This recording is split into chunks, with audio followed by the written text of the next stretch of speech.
Hola, muy buenas tardes. Espero que estén muy bien. Estamos esperando que se registren, o sea, se integren, perdón, las personas registradas. Así que muy buenas tardes o buenos días a todos, dependiendo del lugar donde nos visiten.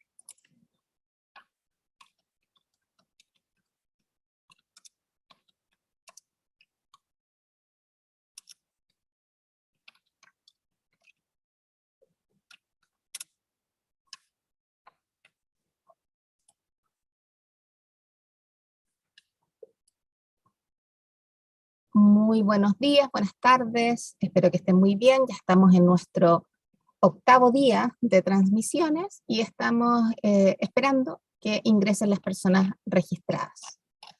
Quiero saludar a las personas que se han contactado varias veces en nuestro encuentro. Está Blanca González, Constanza, Dustin, aquí hay nombres que me cuesta pronunciar, Feng Mei, Francia, Grace, Lorena, Manuel, Mary, Patricio, Piedad, que es nuestra panelista, que se va a incorporar como panelista en algún minuto, Sergio, Vivian, Yasna. Bien, muy buenas tardes, bienvenidos. Estamos esperando que se integren en unos minutos más personas para comenzar con nuestro panel número 8.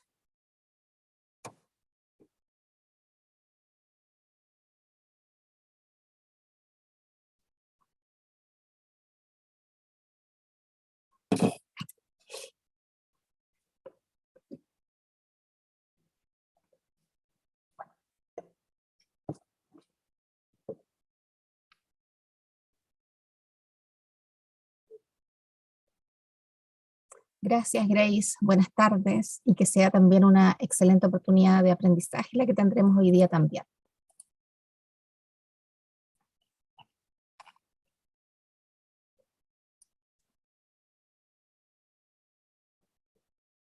Muy buenas tardes, muy buenos días. Estamos esperando que se integren las personas inscritas. Hoy día estamos en el octavo panel, ¿cierto? Donde vamos a hablar de prácticas y experiencias de retroalimentación. Les doy la más cordial bienvenida y vamos a esperar unos minutos que se integren más personas para dar inicio al taller. Perdón, al panel.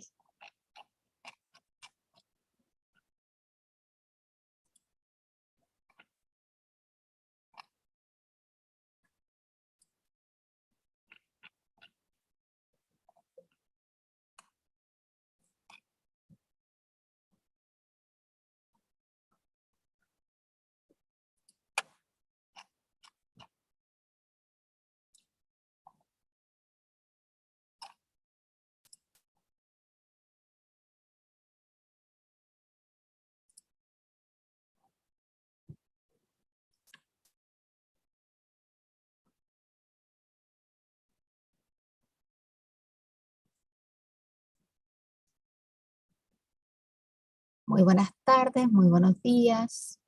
En estos momentos estamos esperando que las personas que están inscritas comiencen a integrarse a este panel. Vamos a esperar un par de minutos para dar inicio a la actividad.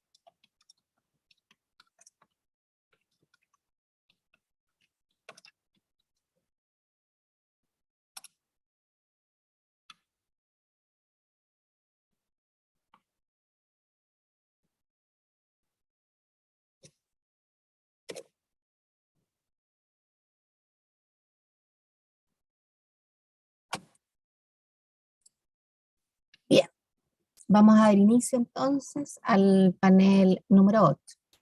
Como ya los había saludado, muy buenas tardes, muy buenos días a todos y todas las asistentes a este encuentro internacional en la educación superior. quiero también agradecer a los panelistas que hoy día están con nosotros. Mi nombre es Verónica Villarroel, directora del Centro de Investigación y Mejoramiento de la Educación, CIME, y a nombre de la Facultad de Psicología de la Universidad del Desarrollo en Chile, quiero darles la más cordial bienvenida a este segundo encuentro internacional virtual en enseñanza, aprendizaje y evaluación en educación superior. Hoy es nuestro octavo día de transmisión de esta actividad, que finalizamos el día de hoy, después de este panel 8, con el panel 9. Antes de comenzar, quisiera darles algunas indicaciones respecto a la traducción simultánea de este evento. Esto que les voy a contar lo hemos contado todos los días anteriores, pero en ocasiones hay personas que por primera vez están en este encuentro. Y esto también va a estar escrito en el chat en unos minutos. Para seleccionar la interpretación simultánea, deben seleccionar el icono del globo terráqueo que van a encontrar en la barra inferior de su panel Zoom. Al pinchar, selecciona el idioma en el que quieres escuchar toda la actividad, sin importar el idioma en que hable el expositor. Entonces, si quieres escuchar el panel solo en inglés, tienes que cliquear el idioma inglés, y lo mismo si quieres escuchar en español, solamente cliquear español. Vamos a estar pendientes al chat por cualquier problema o duda que tengan al respecto. Los invitamos a participar en esta actividad realizando preguntas a lo largo de la sesión en la sección preguntas y respuestas, que tiene un icono que aparece una Q y una A en esta barra inferior del Zoom. Les pedimos también que utilicen el chat solo cuando tengan algún problema técnico para nosotros estar pendientes a él. Les comento que esta actividad está siendo transmitida a través del canal de streaming de la Universidad del Desarrollo, uddtv.udd.cl. Esperamos que hoy la tecnología y las conexiones nos acompañen, pero también les pedimos consideración si tuviésemos algún problema técnico durante esta actividad. Agradecemos a todos los inscritos que han estado interesados en participar en este panel y todos los anteriores, y los invitamos a informarse siempre de nuestras actividades en la web psicología.udd.cl y en nuestras redes sociales @psicologiaudd. Vamos a dar inicio a este panel con la ponencia del investigador Dr. Ed Pitt, con su presentación titulada Prácticas de retroalimentación de marca registrada. El Dr. Ed Pitt es el director del programa para el título de posgrado en educación superior y profesor titular de educación superior y práctica académica en el Centro de Estudios de Educación Superior de la Universidad de Kent, Reino Unido. Ed ha estado colaborando recientemente con académicos en Reino Unido y Australia. Su principal campo de investigación es la evaluación y la retroalimentación, con un enfoque particular en el procesamiento emocional del estudiante en situaciones de retroalimentación. Su agenda de investigación actual explora las prácticas de retroalimentación distintivas y el desarrollo de la alfabetización en retroalimentación de maestros y estudiantes. Ed es experto en conferencias, en redacción académica, en investigación en educación superior y desarrollo de currículum de estudio.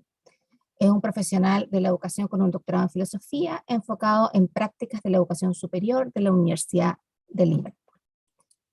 Te doy la más cordial bienvenida, Ed. Muchas gracias por estar con nosotros y puedes comenzar tu presentación.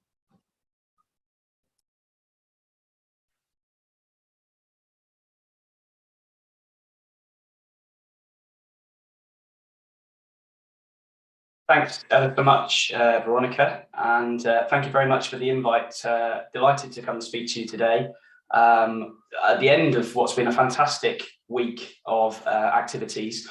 And I think some of the things that I'm going to discuss today are going to sort of progress things on from some of the great work from some of the seminal leaders in this research field that have gone before me. And I'm going to offer some practical application of some of the theory that you may have seen over the last week.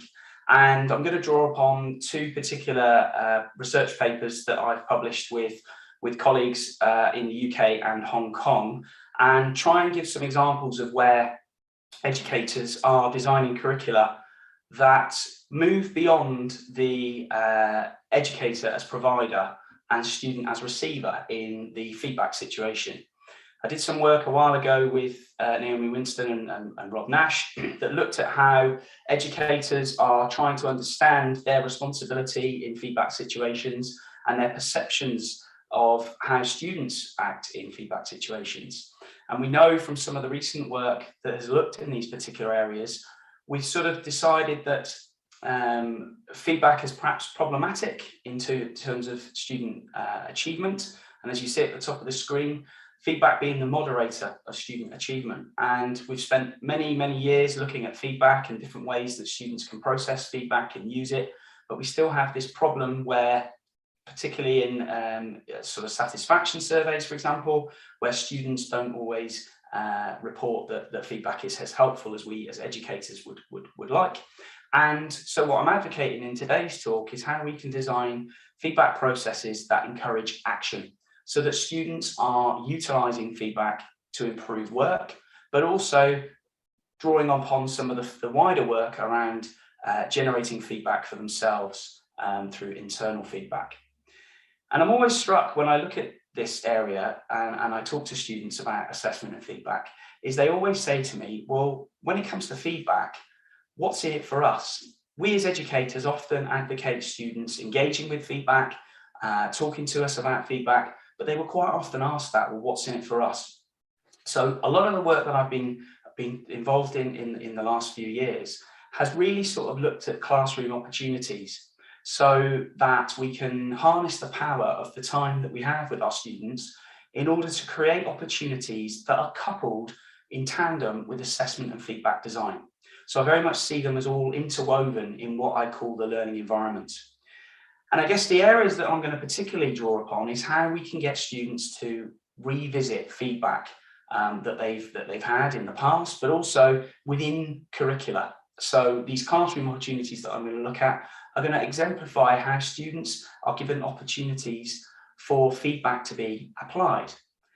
You may have already heard people talk about the phrase, we're giving somewhere for feedback to land. And I think that's one of the things that strikes me when I talk to students in various different research projects, including my own PhD, is they often are very frustrated where they can't necessarily see the spaces where that feedback can be enacted. Sometimes they report the fact that their curricula that they experience has a lot of endpoint assessment, where quite often the feedback they receive relates to what they should have done, and they feel frustrated by that because there's not always an opportunity to change that because they've already submitted for that module, for example. So what I'm looking at here is how we can help students to utilize feedback from many different sources within the curriculum prior to submission of these endpoints assessments. So I'm going to report on some work that I've been doing with a colleague at the University of Kent, who actually spoke earlier this week, Professor Kathleen Quinlan. And we had a special issue out earlier this year in Assessment in Education, Principles, Policies and Practices. And this special issue specifically looked at what we called signature assessment and feedback practices. And this was born out of the idea of the assessment for learning movement, focusing on ensuring that assessments are constructed by teachers designed to enhance students' learning. And I think fundamentally, that's probably why we all are involved in education. We want to see students improve.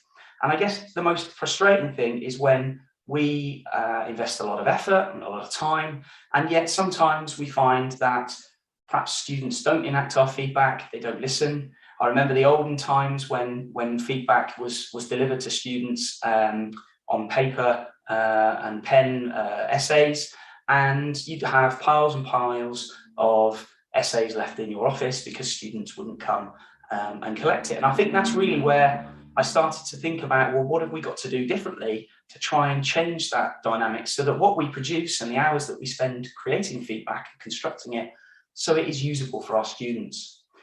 And I think what we know about the assessment for learning in movement is that there are several principles that have been central to this approach. And we've already heard from speakers this week around clarifying and sharing intended learning outcomes and criteria for success. And we've also heard about designing effective assessment tasks that generate evidence of students' achievement against those learning outcomes. And I'm not necessarily going to focus too much on those, but what I am going to focus on today is how we provide feedback that moves learners forward and we engage students as instructional resources for each other. So I'm going to be drawing on some of the work that's gone before me around exemplars, but I'm going to be specifically focusing on how we can operationalize that in performative elements of the classroom. What we also argued within our special issue is that lots of the assessment tasks and processes that we get students to do should reflect the deep and implicit structures of their discipline. And it is within that deep and implicit structures that students generate knowledge. The term signature pedagogies, you'll be familiar with from Schulman back in 2005, has been used to describe the ways in which students are socialized into the structures, practices, and characteristic habits of mind, heart, and hands of a particular profession or discipline. But what we are interested in are what those specific aspects of teaching that are special or unique to a discipline, so its own signature. This has not been extended to assessment and feedback as far as we could know. So that's why we started this special issue over 2 years ago. And it draws together examples from many different disciplines across both high school and undergraduate degrees. What we're looking at is how we might use assessment and feedback to enrich the unique aspects of a given discipline and how that does or might shape assessment and feedback processes. So as I mentioned, the disciplines are sites of knowledge production that may be bounded by commonalities along what we've argued are 5 key dimensions. And you see I have 5 visual artifacts on the page here, and we're going to start at the top left. We began with the conceptual. This is the content knowledge of a discipline. These are conceptual tools that help students learn disciplinary knowledge. And what I'm going to do on the following slide is I'm going to take each one of these and give you an example of how this might work in practice. On the top right, we've got epistemological. These are assumptions about what constitutes knowledge in a discipline and how it is generated and validated. In the middle, we've got the social. Now, in my own research, we started to look in a great detail about the social interactions between students. We've looked at the relational dynamics between peers, and some of the work that we've heard in the last week has also looked at how self-regulation and peer learning can be facilitated through assessment and feedback measures. The social structures of a disciplinary practice, how people interact with each other to build knowledge, answer questions, or perform professionally within a particular discipline, are something that we see are fundamental to signature assessments. In the bottom left, we've got the idea of material objects, tools, products, and physical spaces and configurations that characterize a discipline. In our paper, what we wrote with the special issue, we made a big thing about material, about how students need to understand that in the assessment and feedback situation, the materials that they're dealing with and the objects, the tools and the products and those physical spaces are fundamental to that discipline. So understanding how one interacts with those and how we can receive feedback from those is something that we really wanted to identify within this taxonomy. And I'm going to discuss that a bit later. And finally, is the moral. Now, we were sort of looking at this, thinking about how we can get students to understand the morality within their discipline. So those processes associated with evaluating and choosing desirable actions that attend to responsibilities for other beings. And I'm going to explain how that now fits in with an example from performance arts. I spent a lot of time working with academics within the performance arts. A couple of my papers had drawn upon, and the particular one that you'll see at the bottom there recently in the last few weeks was with David Carlos, where we looked at how performance disciplines facilitate these sort of things within their classroom curriculum. So these disciplines are sites of knowledge production that may be bounded by commonalities across those 5 key dimensions. So in the conceptual, the content knowledge of the discipline, these are the things that students will engage with to help them learn disciplinary knowledge. So in the comedic world, some of you may be familiar with comedy performance that you may have seen on the TV, or you may have attended a comedy club. Quite often students struggle with the abstract nature and the abstract concepts of what constitutes the discipline of comedy. There are so many different areas within comedy that one could choose to be known as a performer. However, what we quickly realized in the teaching of comedy is that students need to have an appreciation of so many different types of comedy in order to firstly understand essentially what their style is and what they can draw on, but also how they can learn about the knowledge generation within the discipline of comedy. So the academics that we worked with would use particular examples from the professional world in order to show students the real depth of quality that existed within professional comedic performances. So they would be shown lots of different videos and live performances that had been captured through YouTube, that the lecturers would expose students to different levels and exemplars from the professional world. And this was the first stage of the journey that the students were going to go on. This set the tone for the standard that the students were hopefully trying to emulate in the subsequent 3 years of their academic career at university. As we move along to the right-hand side, we've got the epistemological. Now, these are assumptions about what constitutes knowledge in a discipline and how it is generated and validated. So how do students generate and validate discipline knowledge? Well, quite often this is exposure to many different instances of comedic performances. So students were, as I said earlier, exposed to different genres of comedic performance. They were then in a state of analysis where they would have open discussions around why and how those acts work, why those acts are funny, how the comedic performer has managed to bring those constituent parts together to create an act. So in a sense, they were starting to assess. They were having the early stages of criteria. And this generation, this partnership between students and the academics in the classroom set the tone again for how the students were going to assess the criteria and work out what was quality in their discipline. And as Roy Sadler was mentioning earlier in the week, exposing students to multiple instances of quality that was very much couched within the discipline of comedy. So this was central to the teaching. This happened within the teaching situation. The third area that I looked at was social. So Kathleen and I were very keen to have an understanding of these social structures of the disciplinary practice and how these students interacted with each other. So we looked specifically at the interaction between players. How did the audience and the individuals interact? How did the sharing of work in progress help the students to critique and iteratively develop their act? So these students were exposed to an environment where sharing was part of the fabric of the curriculum. Students would share their work week by week. Students were exposed to seeing how students had incorporated feedback from previous weeks. They were also exposed to the development of students' quality. They were also honing their skills at recognizing and generating feedback for each other. So these interactions in a very supportive and developmental environment were central to the way that the interaction between players within the curriculum worked. And also in the social element, there was a relational dynamic between the educator and the students. And quite often the feedback for the start of the module naturally came from the academic, but as the weeks progressed, the students became more confident and better connoisseurs of what constituted quality because they had all these different calibration events and discussions.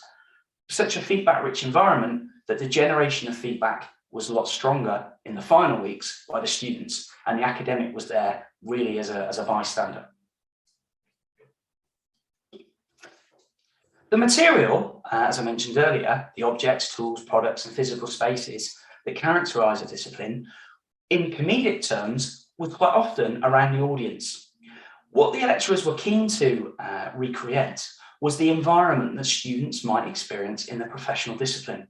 So there was a lot of authenticity in the design of these tasks that students did within the class time. Creating a comedy club and the way that comedic clubs function was quite uncomfortable to see at the start. The lecturer wanted to really expose the students to the deep end. They wanted to make sure that they understood that this is the way that things would happen in this discipline. This was the authenticity of the assessment task. But also there were props used within the act, and you'll see in my the sort of cracker-based design there at the bottom. These are the sort of things that you might do if you go to a fancy dress party. But props are really, really fundamental within comedic performance. A lot of the students that were performing were slapstick comedians. A lot of them would use props to change their appearance in order to get into character. Some of them would mimic famous people and do impressions. Some of them would have a ventriloquist doll, for example, and do a comedic act around that. So those props were central. Those props were fundamental to the act. But again, they're part of the fabric. They're part of the material in the act. And how students interact with those is fundamental to their success. And the final one was the moral. And this, as I mentioned, was about evaluating what was desirable for that discipline. And within comedy, what was quickly apparent, and particularly in the agenda of the world that we live in at the moment, there were lots of things that a lecturer may have shown a student from the 60s, 70s and 80s that related to professional comedic performances that no longer were acceptable. Some terminology, some phrases, and at times some really uncomfortable material was obviously not morally right for students to engage with. But the discussion around why that wasn't right and how society would have an effect upon the way that comedic acts were produced now was a really, really important part for students to get hold of. This was fundamental to them setting the tone for what acts they were going to produce as they went through. So what was appropriate and acceptable? So this was the taxonomy in terms of assessment.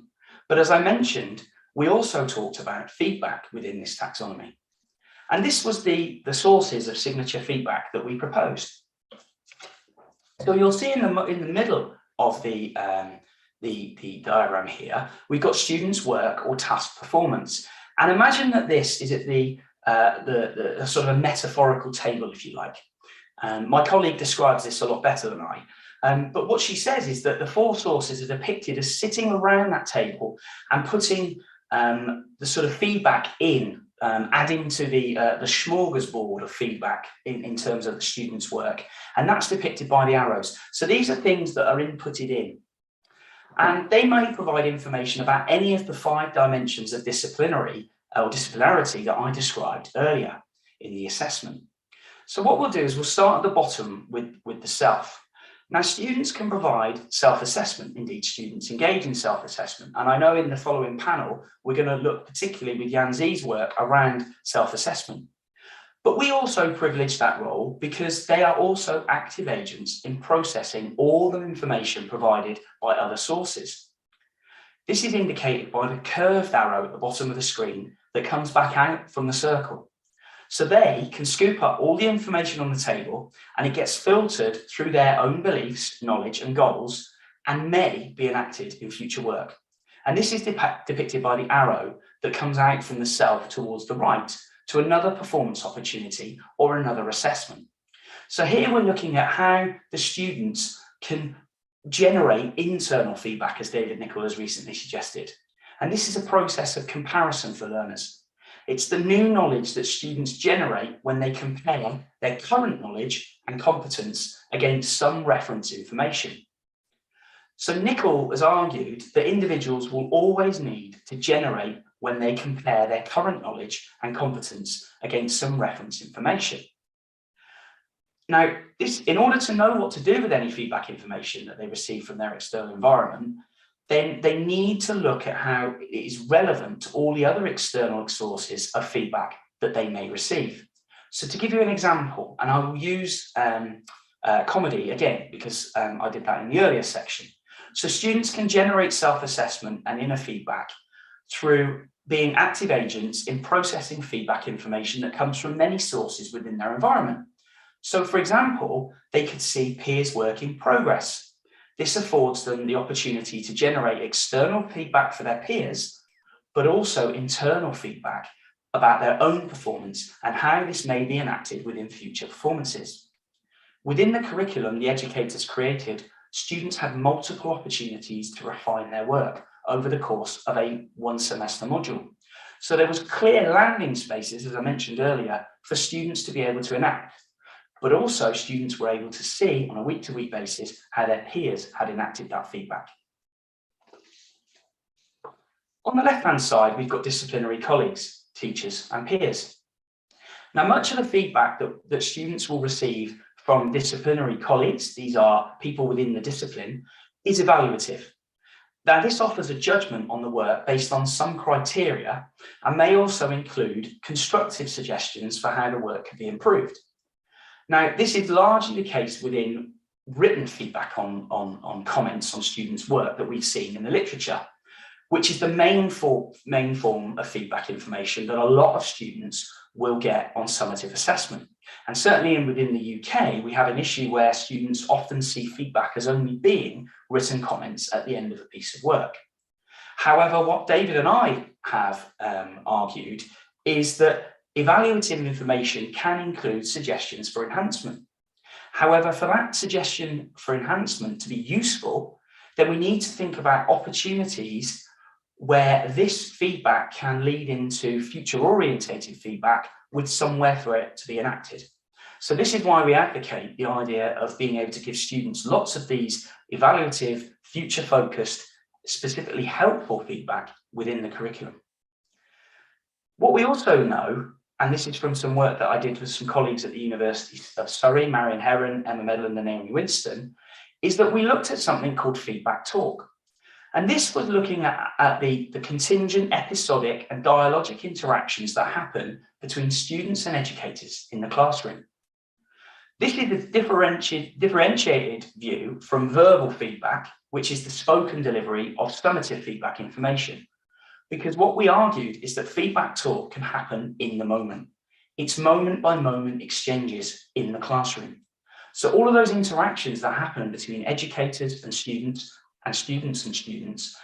in terms of the back and forth, in terms of you ask a student a question, they deliver you a response, you may have a follow-up question, you may have some probing in terms of their answer, asking them further.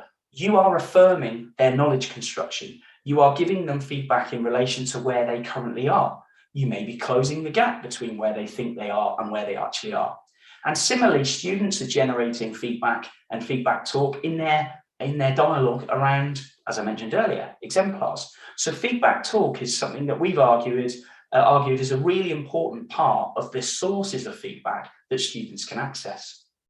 So within a comedic application, the educators, of course, are responsible for ensuring that the course runs smoothly and that students are manoeuvred through various learning activities. However, what their skill is in exposing students to all of these different opportunities in order to put theory into practice. So the peers are sources. They're going through the same thing as their peers. They're grappling with new concepts and trying to hone their performances as the module progresses. And both students and groups can often and do provide evaluative feedback.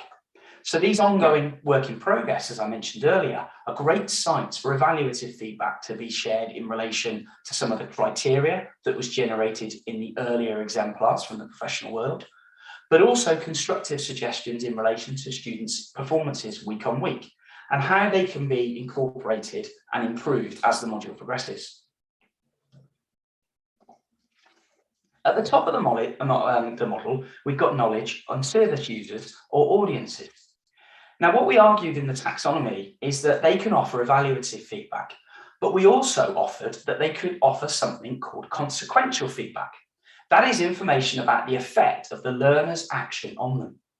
Now, consequential feedback is something that hasn't been mentioned in the literature before, and therefore our understanding of consequential feedback is still evolving.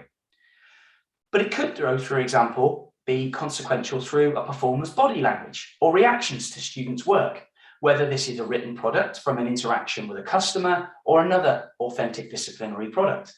So to give a comedic example, this could be interactions with the audience's body language. It could be whether you get a laugh or not, or something that you may not want to get in terms of a negative comment that you may get back to the sort of act that you're putting forward. We gave an example in the paper around authentic disciplinary practices within the engineering, where students might design a rocket. the effectiveness of that rocket can be tested by launching it and observing its trajectory. The creation itself, the rocket, a robot, a software code, either works or doesn't, hence the consequential feedback. In the absence of perhaps a public audience for work in progress, peers may need to assume this role and offer evaluative and directive feedback information, directly commenting and critiquing students' performances. And what we saw when students were asked to go off and work on acts together, we saw that students were trying to recreate the element of an audience, even though the lecturer hadn't asked them to do that. But what we've said in our paper, myself and David, is that this consequential feedback is difficult. It takes time for learners to recognise and respond to this type of feedback so that they know how to take action over time. This is one of the things that students have to grapple with. This is a signature practice that they're going to have to understand. This feedback and the educators' expectations, they need to think about how that works within their situation. So it may be possible for them to understand how to anticipate an audience or might interpret or use their work because they're not normally present in the classroom. So in a sense, the student gets to a point where they have a developed understanding of how their act will work. So the early stages of the act, they might not know how it works, but because of these experiences with audience, it becomes a tacit knowledge. It becomes a practice that they're very familiar with. The final one I want to talk about is objects, and I alluded to this earlier. The challenge is for educators to scaffold the information to help learners convert directive feedback into action. So we have to design assessment tasks that sequence to allow for something that I really think is important, sense making and gestation, so that we can allow students to enable those meaningful feedback exchanges between participants and look at the real world aspects of the discipline. And sense making is something that quite often students aren't given time to do. So what we saw within the evolution of students within these disciplines is that some students were quicker to make sense of the feedback and apply it, whereas other students struggled.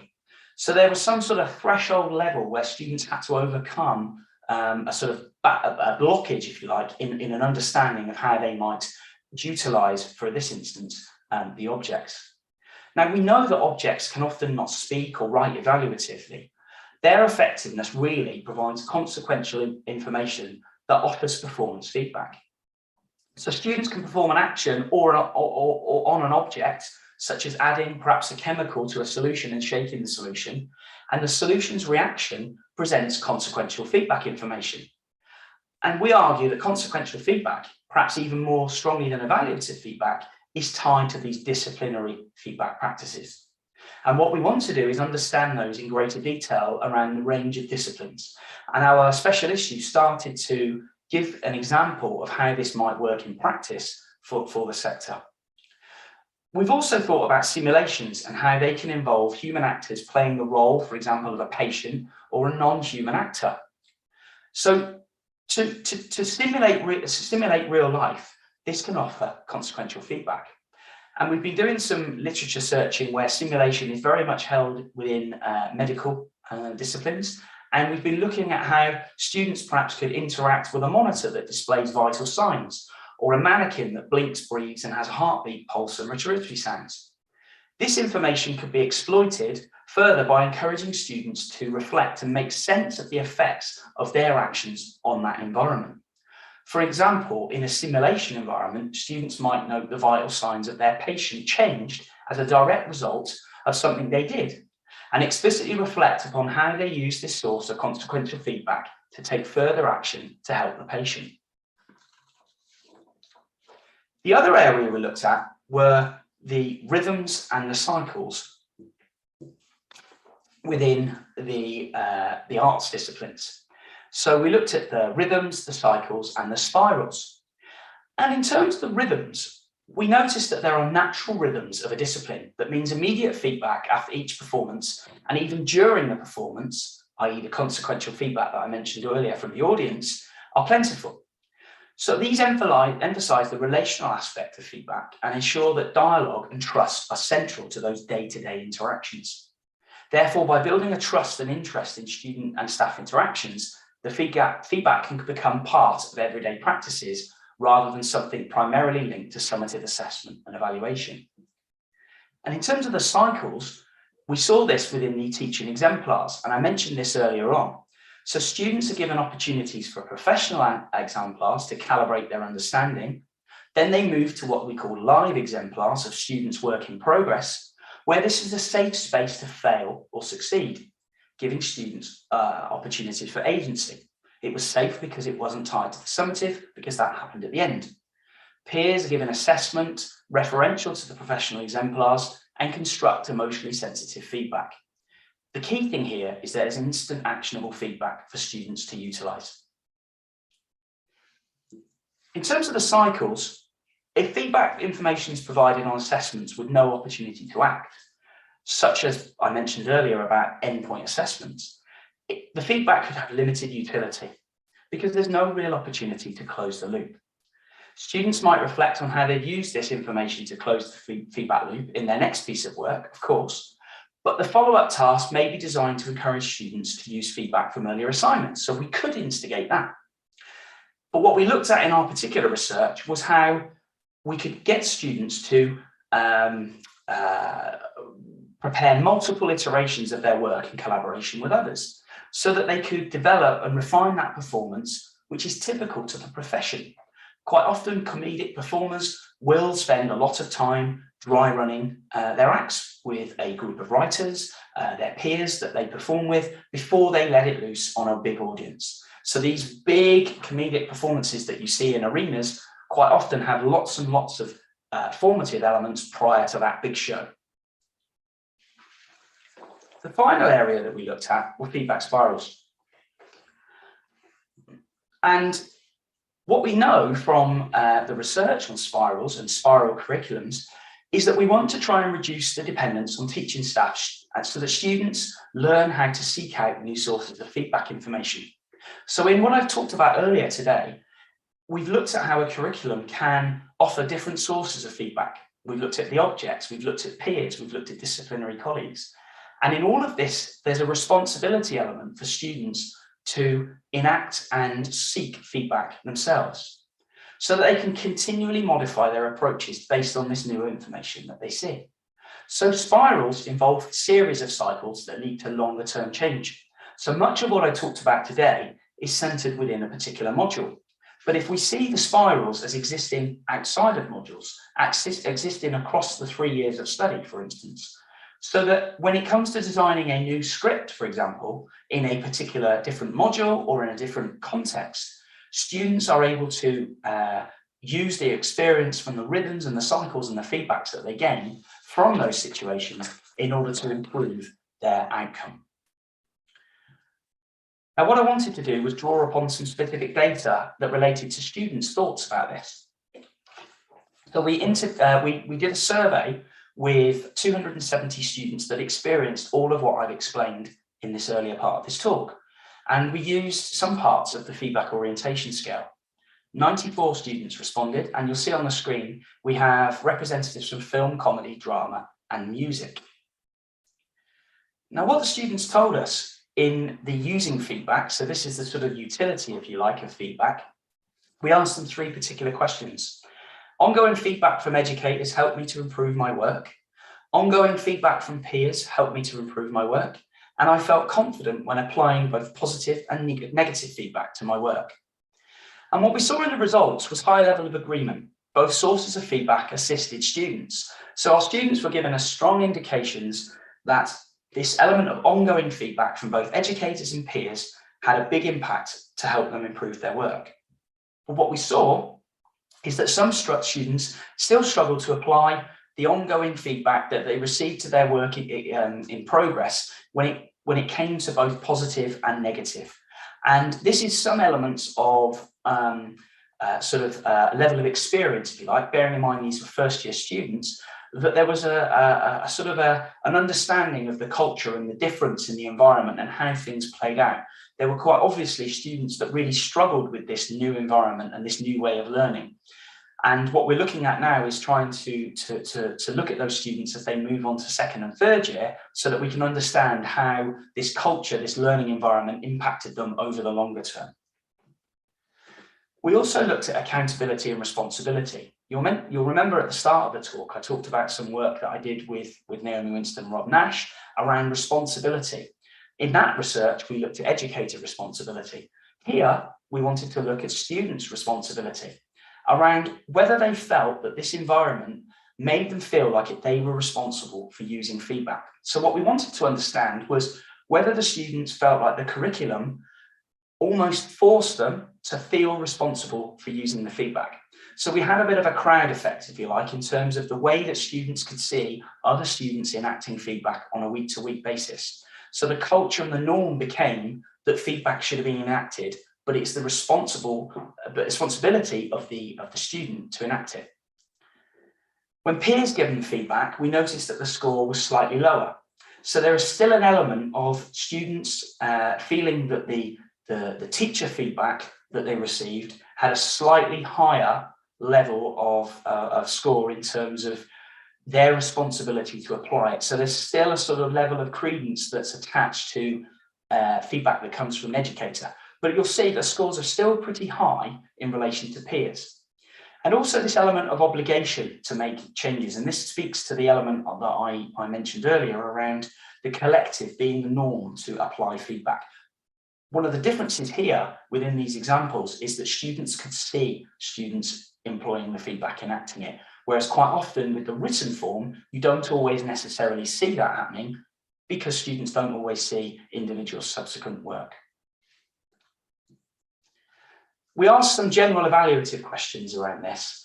And one of the elements that I mentioned earlier is around failure and that mistakes were part of the learning process. A lot of students really struggled to understand that at the beginning. And this element of never looking inferior to anyone or never having any mistakes was quickly dispelled within the curriculum and the environment that the lecturers created, because they were experienced in setbacks and chances for ongoing refinement, i.e. they weren't quite as comfortable with this, but are still a fairly high score. But the key thing is that in the first year, they were setting the tone for the subsequent 2 years. They were showing students that mistakes are a necessary part of the learning process.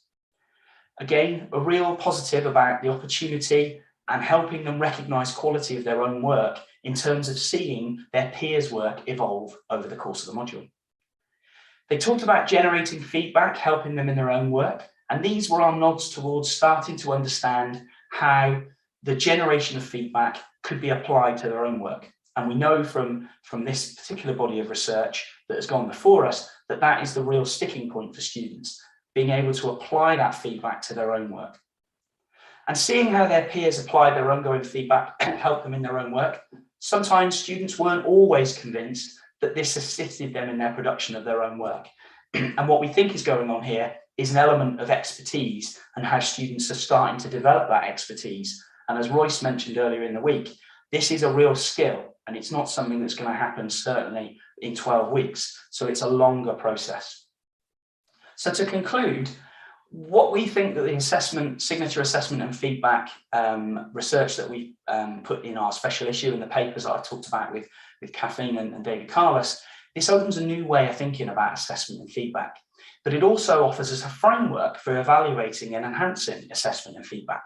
We see this framework as being able to map onto curricula, to be able to get educators to see from their perspective, where are there opportunities for students to experience multiple opportunities for feedback so that they can enact that, so that feedback has somewhere to land.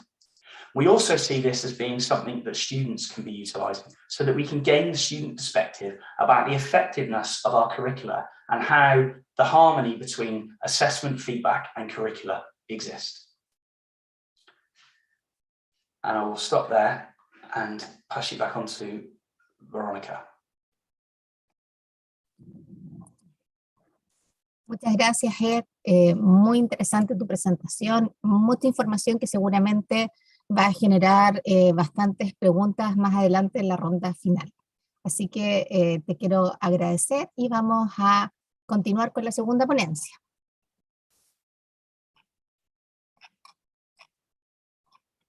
Bien, Entonces, una vez ya disfrutado de la ponencia de Ed, donde estamos viendo como distintas estrategias para realizar este feedback, vamos ahora a presentar la ponencia del doctor Glenn Reger, titulada El real problema de la autoevaluación.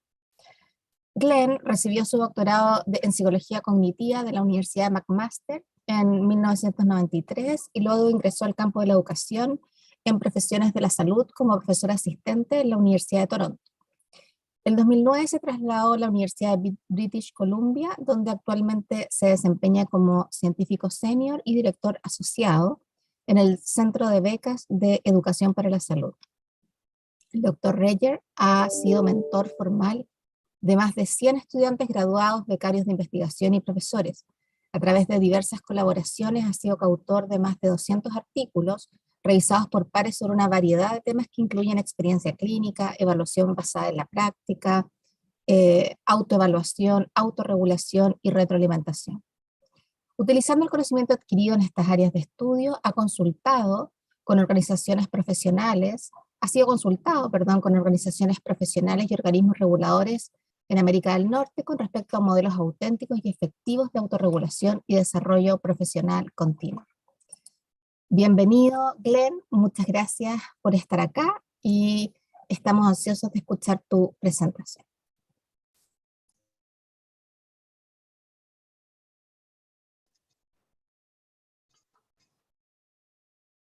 Thank you very much, Veronica. I appreciate the opportunity to come and speak with you today and to participate in what is an amazing set of events so far.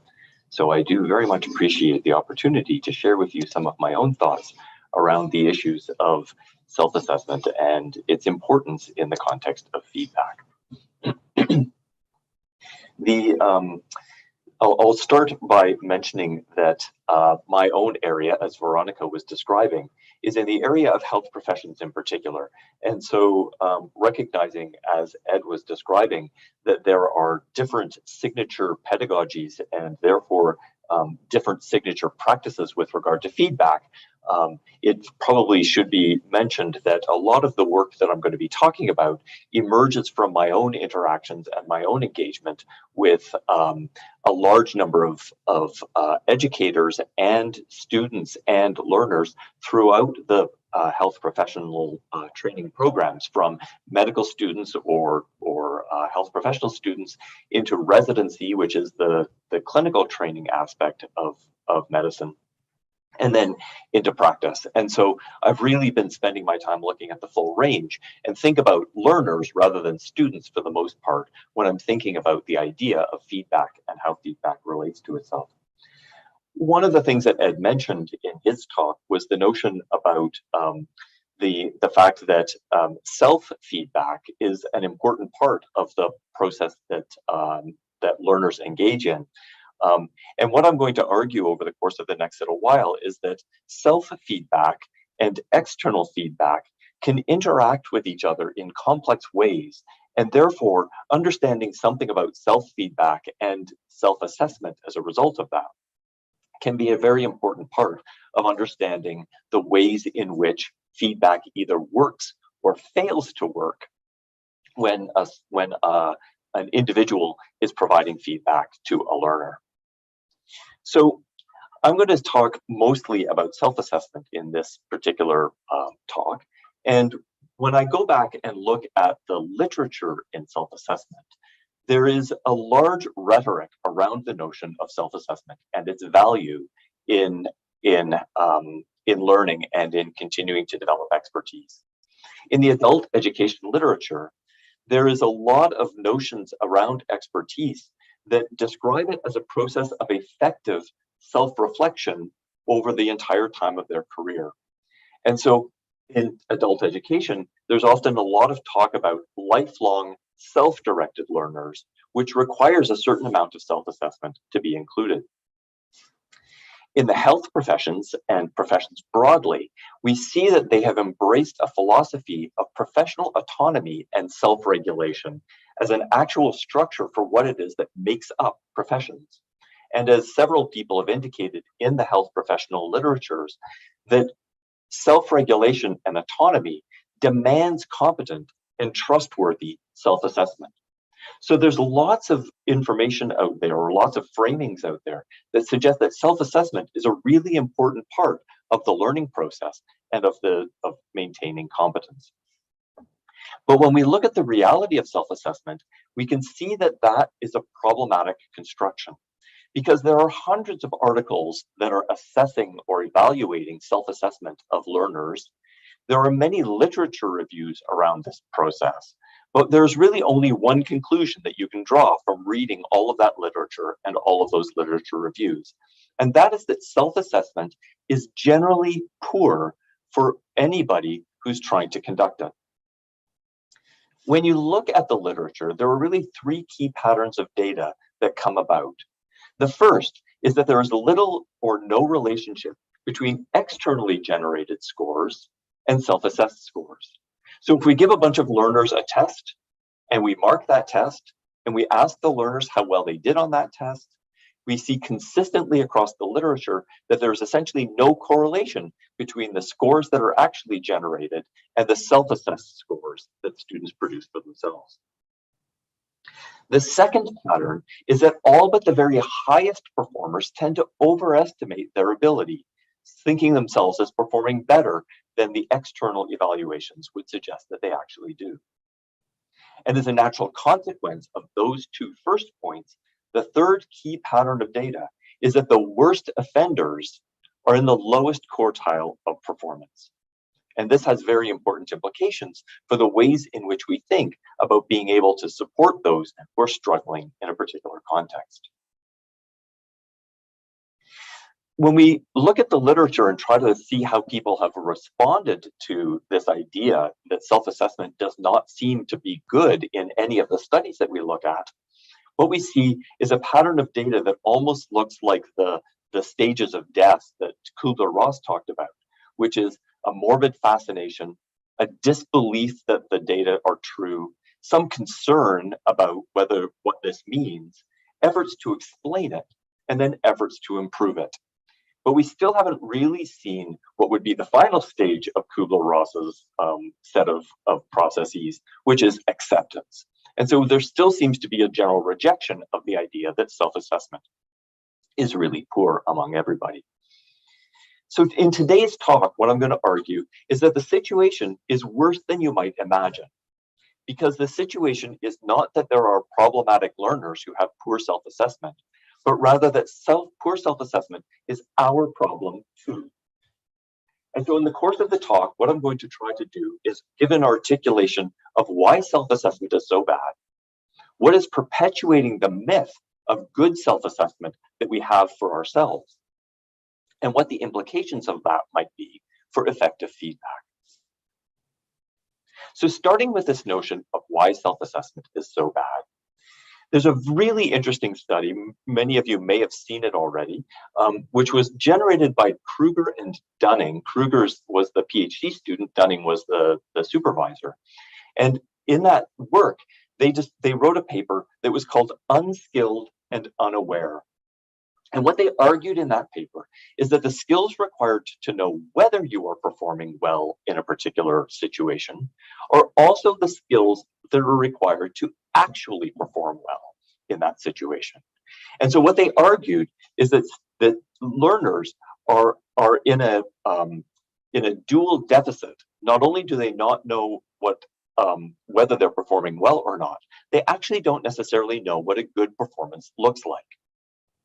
Now, the studies that they used in order to explore that were looking at a number of types of skills in the context of university student performance. And the big study that's often talked about is this study where they were looking at students' performance on a grammar test. So this is at university level. The study that they did was to give a whole bunch of students a grammar test at the university. And then what they did was they divided the students into the worst performers, the second, the third, and the top quartile. And the pattern of data that you see on the screen here are the actual scores, because the lowest scores performed at an average of 12 percentile, the middle quartile at around 47%, and so at 37%, and so forth all the way up. So these are the actual data. Then what they did was they asked the students to indicate their own performances and how well they think they performed on the test. And what they found was a pattern of data consistent with what we see in many, many places. That is to say, the pattern of data that you see here is very similar to the pattern that I was describing earlier. What you're seeing is that there's very, very little relationship between how well they actually did and how well they perceived themselves to do. That all but the highest performers tend to be overestimating their performance to some degree. And that the worst self-assessors, if you will, are in the bottom quartile of performance, where even they thought that they were performing above average. Now, if Kruger and Dunning had just stopped here, it would be one more of literally the hundreds of studies that we see that show this exactly the same pattern of data. But what Kruger and Dunning did was something interesting. They went back to the students in the bottom and the top quartiles, and they showed them performances of other students. So now they're getting a set of standards that they can compare their own performance to. What happened when they saw those performances and then reassessed their own performance? Well, perhaps not surprisingly, the individuals in the top quartile came to understand that they were performing better than they thought they were. And so they ended up raising their scores to be almost more accurate or closer to the performance that they had. What happened to the students in the bottom quartile? Remember, this is a set of students that are performing very poorly. They think they're performing well. Now they see other people's performances. And what is their response to that? It ends up that the response is that, oh, I'm thinking better, or I'm performing better than I thought I was. Now, this study has actually received what has been referred to as the Ig Nobel Prize, a funny prize that was given to them because it first makes you laugh and then makes you cry, because you understand how problematic it is to try to help those students that are in the bottom performance. But what makes this particularly problematic for us is that this study was repeated in a variety of contexts. They looked at humor, and they looked at logic, and they looked at a variety of other areas as well. But what's really critical to understand from their work is that the students that were performing poorly in the grammar test are not necessarily the same students that are performing in the bottom quartile on the humor test, or the same students that are performing poorly in the logic test. So the problem that they ended up raising was that it is not that there are just some students that are bad self-assessors, it's that students were self-assessing badly in areas where they performed poorly. And so what they led to as a conclusion is that self-assessment is not a general trait of the individual. It's better for domains where you excel, and it is worse for domains where you struggle. And as a result, it often arises from what they described as local perceptual deficits, situations in which you don't really understand what a good performance looks like for that particular task. The implication of that is that in domains where you are most likely to need self-awareness about your performance are the domains where you are least likely to have it when you're trying to improve your performances in an area where you're struggling. So the irony of self-assessment, as Jeremy Taylor said back in the 1600s, is that it is impossible to make people understand their ignorance, because it requires knowledge to perceive that ignorance, and therefore he that can perceive it hath it not. And this is the conundrum that self-assessment creates for those of us who are trying to engage in good teaching of individuals who are struggling. But there's an even further irony of self-assessment, what I refer to as the double irony of self-assessment, because the issue that we're struggling with as educators is that everybody thinks that this is a they problem, that there is a group of individuals out there who are struggling with self-assessment, and we need to somehow fix those. And so the interesting data that people have actually studied and collected is that every person thinks that they are above average in their own self-assessment ability. What I'm going to argue, or what I've been arguing, is that we have to rethink that. We have to acknowledge the fact that this is not a they problem. This is a we problem. Everybody is prone to these issues, but we're prone to those issues in our own specific areas. And so the irony is, because we're not particularly good at self-assessment in those areas, we don't recognize that we are poor self-assessors as well. So the question then becomes, where do we come up with this idea that we are good self-assessors, or that good self-assessment is even possible, if all of the literature suggests that self-assessment is not particularly strong? Well, it ends up that when we're thinking about our own abilities to self-assess, it's easy to find examples of knowing where you are weak. For example, somebody who I was talking with about self-assessment said, oh, I'm a good self-assessor. For example, I know that I could never play professional football. And so it's really clear for them that that's an area that they were extremely weak in, and they were never going to actually try to become a professional football player. Similarly, we often end up seeing people on TV, for example, who perform poorly, but still seemed to want to go on. These days, almost every country in the world will have some form of equivalent of what's referred to as American Idol in North America, where people go onto the stage on TV and they sing with the idea of finding the next great singer.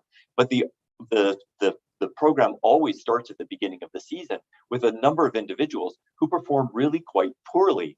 And because many of us would end up saying, well, obviously I would never go on TV to sing, because if I was that bad, because I know I'm a bad singer. So you can see that those people don't have the insight not to go on TV. You feel like you do have the insight that you wouldn't go on TV. And so it's easy for you to feel superior about the fact that they are showing bad self-assessment and you would show good self-assessment. So again, it's easy to find extreme examples of knowing those places where you are weak, and therefore feel quite confident that you know about your own self-assessment.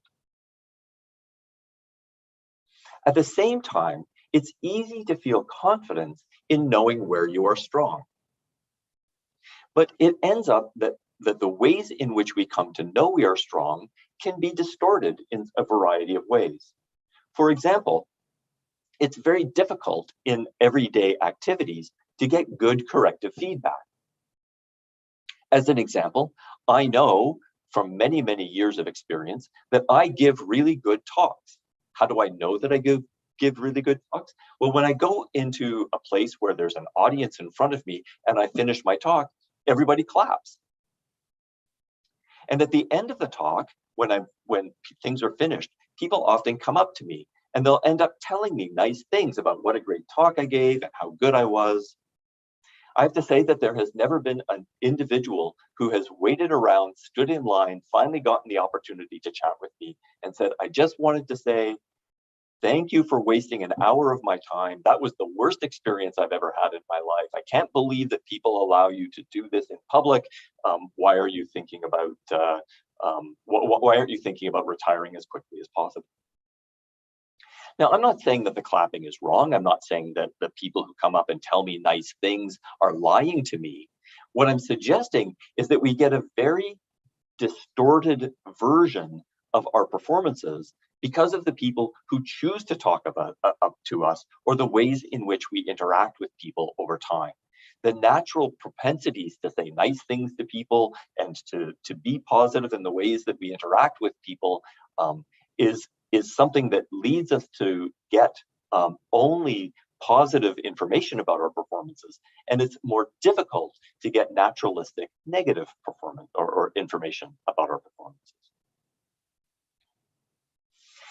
But when you do get negative information, it's also easy to discount that potentially corrective feedback. For example, in English, we have a saying which is, it's the exception that proves the rule. which for all practical purposes is saying the fact that this one goes counter to my assumptions makes my assumptions, my beliefs about those assumptions stronger. There's actually a song by Suzanne Vega that starts with the line, "It's a one-time thing, it just happens a lot." And that idea that each time we have a negative performance, we find a way to discount that negative performance. It's a one-time thing. And even though it might happen relatively frequently, because we can find a reason to discount the information that time around, we don't necessarily have to use that information to rethink our own thinking about ourselves. And finally, if somebody does come up and give you feedback, which is counter to everything that you've thought about before, it's difficult to know what to do with that piece of information. Everybody else says that I'm doing pretty well. This one person says I'm not doing particularly well. So how do I balance all of that other information that I have with this piece of information that I'm dealing with in front of me now, which seems counter to everything I think I know? So while it's easy to feel confidence in knowing that you're strong, whether that confidence is actually grounded in meaningful knowledge about how well you're performing is a question that we need to be thinking about. But even if you are in a situation where you are able to know some things that you're strong at and know some things that you're weak at, the problem that we're dealing with there is that it's only two cells in a 2x2 contingency table. For those of you who think about correlational work, we have to always think about all four cells in that context. And so even if we have some places where we believe we are weak, and we may be confident that we are or know that we are, and there may be places where we believe we're strong and we actually are, those two cells aren't enough to be able to develop the proper correlation. And by definition, we don't really know those areas where we think we're weak, but in fact we're strong, or those places where we think we're strong, but we're actually weak. And as a result, we can never fill out this 2x2 table in as effective a way as we need to be. And as a result, we don't really know whether we are accurate in those other two dimensions where we have confidence.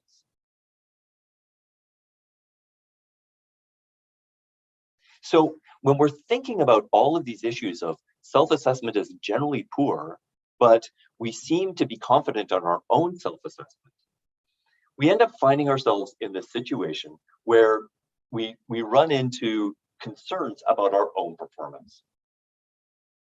In fact, very often when I give this talk, I give a bit of a warning at the front saying, if you believe anything that you do over the next little while is any good, then maybe you've missed the point of this talk, and you should be worrying a little bit more about the nature of your performances. Remember, for any given skill, 25% of us are in the bottom quartile of performance. That's just math. And for those of us who are in the bottom quartile, many of us still think we're above average in performance on that kind of a front. So if you think you're above average at some particular skill, the question is, how do you really know? Do you know because you've watched other people perform and you can see that you're performing better than them? Well, if that's the case, then you have to ask yourself, which end of this curve are you representing?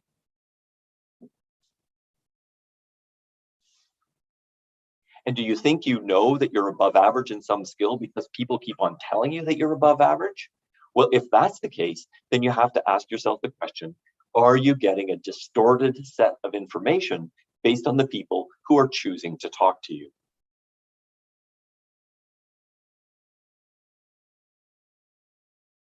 This is not a they problem, it's a we problem, and it has important implications for the ways in which we think about the entire process of providing feedback for others. So as you're thinking about your own self-assessment, and as you're asking your learners to think about their versions of self-assessment, there's a series of difficult questions that you need to ask yourself if you're going to be thinking about how you can improve your own ability to understand how well you're doing. The first is the question is, what are your sources of data for developing an understanding of your current abilities? For example, What data would convince you that you're not as good as you thought you were? Is it other people telling you that you're problematic? Is it engaging in a poor performance at some point along the way? All of the literature suggests that that's not going to be the way that you end up changing your mind. And the reason is because of the second question. The question, what do you do with data that are inconsistent with your current belief about yourself? Again, this is the situation of the exception that proves the rule. It's a one-time thing, it just happens a lot. Or nobody's ever suggested that before.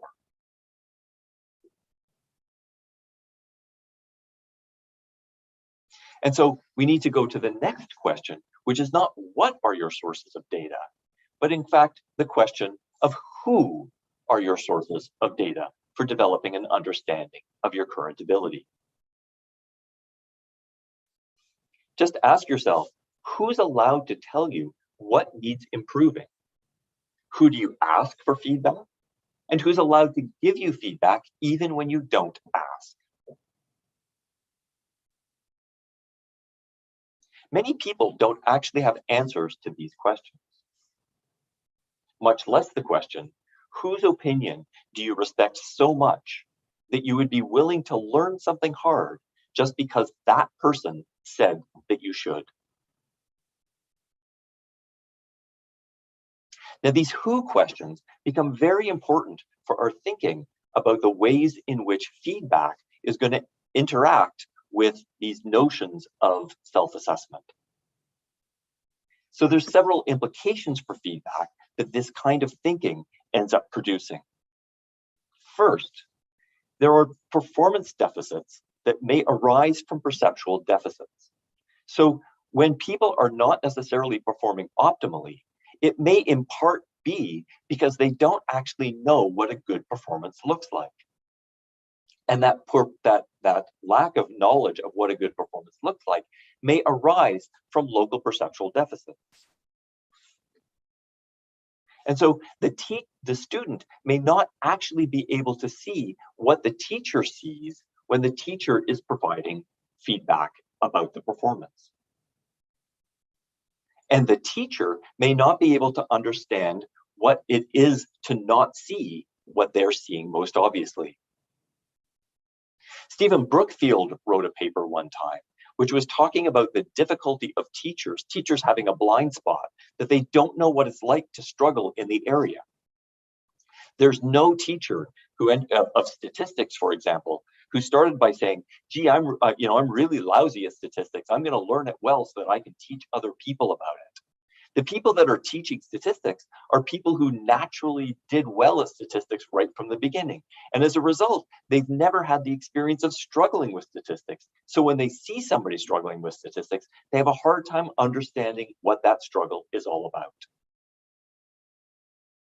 And so as you're thinking about the ways in which you give feedback, when you're trying to say, look, this is obvious that you need to fix this, and here's some ways to do it, it may not even be apparent to the learner that they're struggling in that area and that that is, in fact, a poor performance that they are experiencing.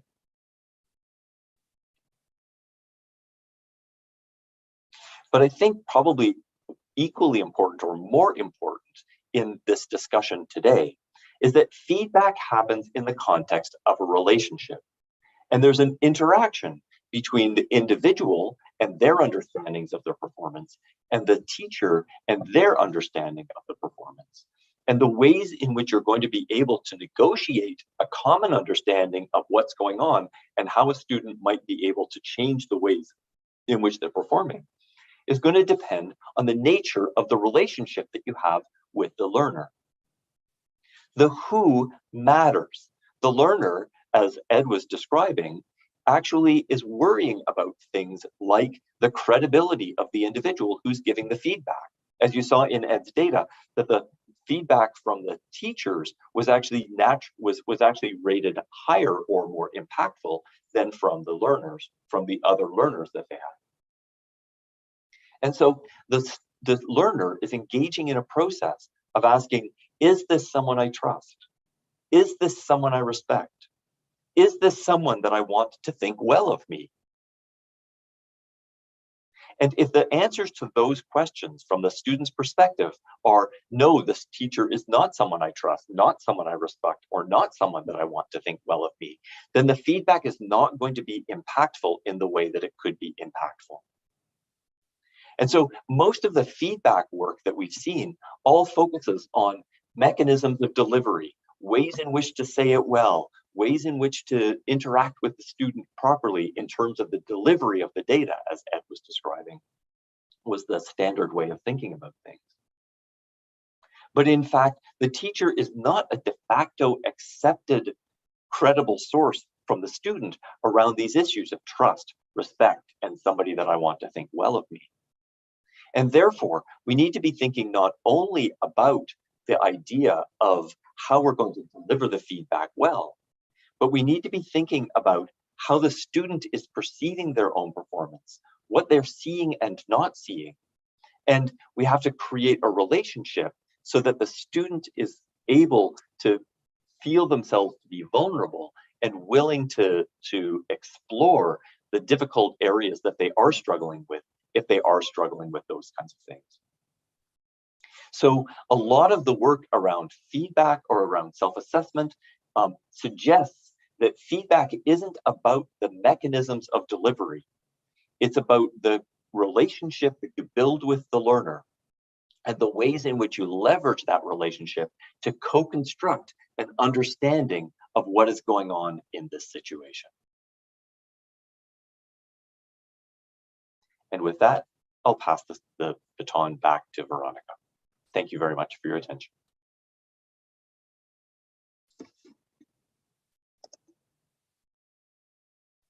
Muchas gracias, Glenn, por tu presentación.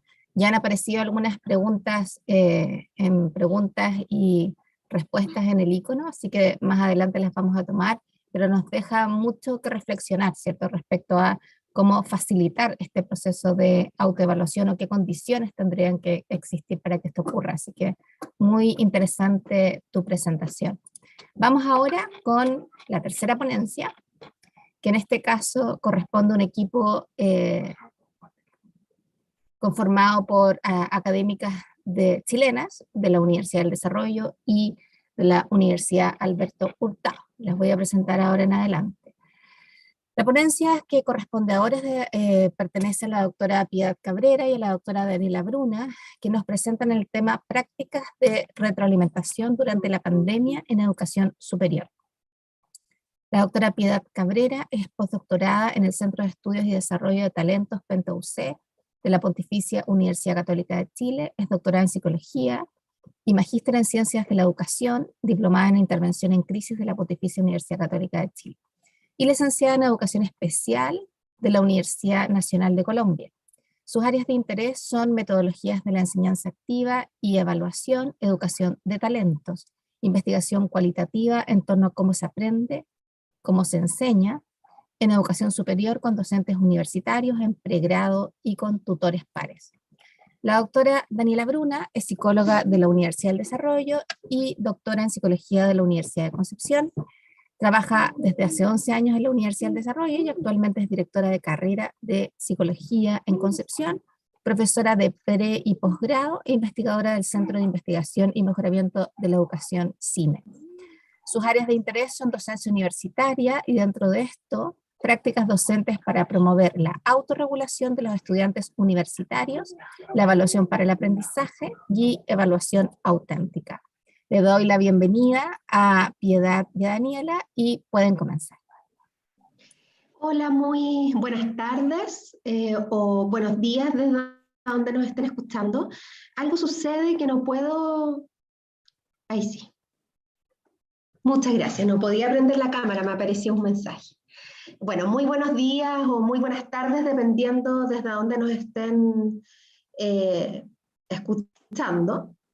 Hoy día con Piedad hemos preparado una presentación que tiene por objetivo mostrar qué es lo que ha pasado en pandemia con el feedback que dan los profesores a sus estudiantes y con el feedback también que reciben sus estudiantes de sus profesores. pensando, ¿no es cierto?, que se trata de una práctica pedagógica sumamente importante, que tiene un gran impacto en el aprendizaje, y que al menos en Chile nosotros no teníamos una cultura de educación remota, por lo tanto esto de alguna manera nos puso a prueba. Entonces, para comenzar, nosotros pensamos que es importante siempre, de alguna manera, mostrar nuestra posición de por qué hay que poner el foco en la retroalimentación del aprendizaje. Y hay distintos estudios que muestran el impacto que esta práctica tiene, ¿ya? En particular, hay evidencia que muestra que la evaluación y el feedback tienen un efecto backlash, o efecto colateral, ¿no es cierto?, que en el fondo tiene que ver con que los estudiantes terminan por aprender a través de la forma que son evaluados. Si es que los estudiantes son evaluados con pruebas a lo mejor de ítems cerrados, que buscan habilidades más bien de nivel básico, mecanicistas, ¿no es cierto?, y que no permiten la reflexión, la autoevaluación, como lo que comentaba Glenn, muy probablemente vamos a tener estudiantes que en su forma de actuar y de aprender van a ser de la misma manera. Muchas veces mecánicos, repetitivos, y que van a tener de alguna manera dificultades en lograr transferir los conocimientos y las habilidades fuera de las paredes de la sala de clase. Por otro lado, la retroalimentación permite a los estudiantes corregir y mejorar su desempeño. De esto se ha hablado, ¿no es cierto?, en casi todo el seminario de diferentes formas. Además, algo que es sumamente importante y que tiene mucho que ver con lo que habló Glenn, es que la retroalimentación permite desarrollar una habilidad que es sumamente importante y que cada vez más estamos haciendo zoom en educación superior, que tiene que ver con el juicio crítico. ¿Y qué es esta habilidad metacognitiva? Que permite, ¿no es cierto?, que un aprendiz pueda evaluar su propio trabajo según los criterios de calidad de la disciplina y poder conocer cuáles son sus aciertos, pero también, como comentó el profesor Reger, poder determinar también cuál es la brecha, qué es lo que le falta, y no solamente como algo genérico, como no poder ir a American Idol, sino que también entender como de manera fina qué es lo que tiene que mejorar y, según los criterios. Además, de alguna manera, cuando se comprenden estos criterios, como hemos visto en otras ponencias, como por ejemplo la del profesor Sattler, eso permite de alguna manera que el estudiante comprenda profundamente su desempeño y las competencias, y que las pueda transferir a otro contexto, incluso aplicando el feedback que se le ha dado durante su formación profesional, y también permite un trabajo más autónomo, consciente y metacognitivo, junto también con mayor motivación y percepción de eficacia, porque el feedback de alguna manera ilumina y orienta acerca de qué es lo que tiene que hacer el estudiante para mejorar. Y un feedback que es motor del aprendizaje, bueno, aquí hay muchísimos autores que postulan cómo debería ser ese feedback. Vi que entre el público está el doctor David Nichol, que tiene un paper, ¿no es cierto?, clásico, que se los recomiendo. Pero a grandes rasgos nosotros lo resumimos en que primero habilita para juzgar de manera experta que es un buen desempeño, ¿ya? Y para eso el feedback no solamente se tiene que hacer después de que ha ocurrido el desempeño del estudiante, sobre todo cuando le entregamos la nota, sino que es muy importante diseñar e implementar estrategias, ¿no es cierto?, que se utilicen antes, que permitan que el estudiante entienda los criterios, los internalice y en el fondo se autorregule en relación a esos criterios. Un ejemplo de eso es utilizar exemplars, que son estos ejemplos ejemplares, que la doctora Margaret Price en su ponencia de ayer comentó, ¿no es cierto?, que le mostramos estos ejemplos a los estudiantes y ellos trabajan en relación a poder determinar qué es lo que hace que ese trabajo sea de calidad. Por lo tanto, no es algo que se los dice el profesor, sino que es algo que ellos mismos van construyendo, y que también los profesores pueden trabajar con exemplars para poder de alguna manera calibrar sus juicios evaluativos, ¿ya? Obviamente, un buen feedback además no es una responsabilidad del profesor, sino que debería ser algo que involucra procesos de autoevaluación y de coevaluación o evaluación entre pares, que también permite practicar el feedback, que es una habilidad que también se va a tener que ocupar en el mundo laboral, donde constantemente vamos a estar en interacción con otros. Y también permite, ¿no es cierto?, que el profesor o compañeros, por ejemplo, más capaces, modelen cuáles son los desempeños esperados para que los estudiantes no piensen en la meta final como algo abstracto, sino que de alguna manera pueden entender de qué se trata.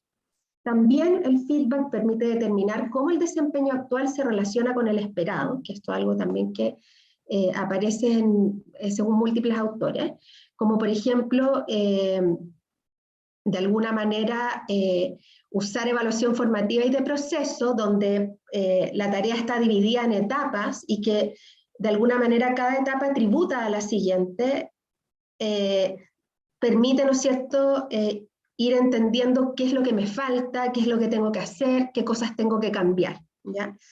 También en ese sentido existen oportunidades para mostrar que han incorporado el feedback recibido, algo que, por ejemplo, muchas veces es mal visto en las instituciones de educación superior, es la oportunidad de reentrega, ¿ya? Que en el fondo muchas veces implica incluso que la nueva nota se promedia con la anterior o que los alumnos pueden tener puntaje. Y la verdad es que si queremos estar realmente en un modelo de evaluación para el aprendizaje, esas son estrategias que no deberíamos mirar de manera negativa, ¿ya? Porque permiten que el profesor de alguna manera recoja evidencia de que el estudiante entendió el feedback. Y no solamente que lo entendió a un nivel comprensivo, sino que ver a partir de su comportamiento que efectivamente lo integró, ¿ya? Y también en el feedback la idea siempre es incluir pautas y rúbricas con criterios co-construidos o negociados, y esto es especialmente importante en la autoevaluación y la coevaluación, que por lo menos en Chile son las instancias que menos se utilizan, ¿ya? Y finalmente impulsa actuar para cortar la brecha entre el desempeño real y el ideal, centrándose en destacar la fortaleza, sobre todo para que los estudiantes puedan plantearse metas, seleccionar cuáles son las estrategias, sentirse autoeficaces y motivados. Esto tiene mucho que ver con la primera fase de la autorregulación, que implica de alguna manera planificar y también disponerse a estudiar, ¿ya? Por lo tanto, un feedback de alguna manera también es motor y es impulso para nuevos procesos académicos, si es que lo miramos desde la perspectiva de la autorregulación. También un feedback efectivamente describe las debilidades, ¿ya? No solamente otorga un puntaje, que el alumno sabe a partir de ese puntaje que algo está incorrecto, sino que en el fondo hay que entregar el mensaje de mensajes descriptivos, ¿ya? Lo que permite que los estudiantes identifiquen sus áreas de mejora y además se entregan consejos directivos acerca de qué hacer para mejor, iluminando, como yo les decía, el camino a seguir.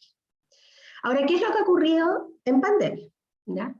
En pandemia, por lo menos en Chile, nos vimos de alguna manera obligados a subirnos a una transformación digital exponencial, ¿no es cierto? Como yo dije en un inicio y como también se ha hablado en otras ponencias, por ejemplo, en la primera de la doctora Villarroel, ella comentaba, ¿no es cierto?, que incluso lo común eran clases presenciales, ¿ya?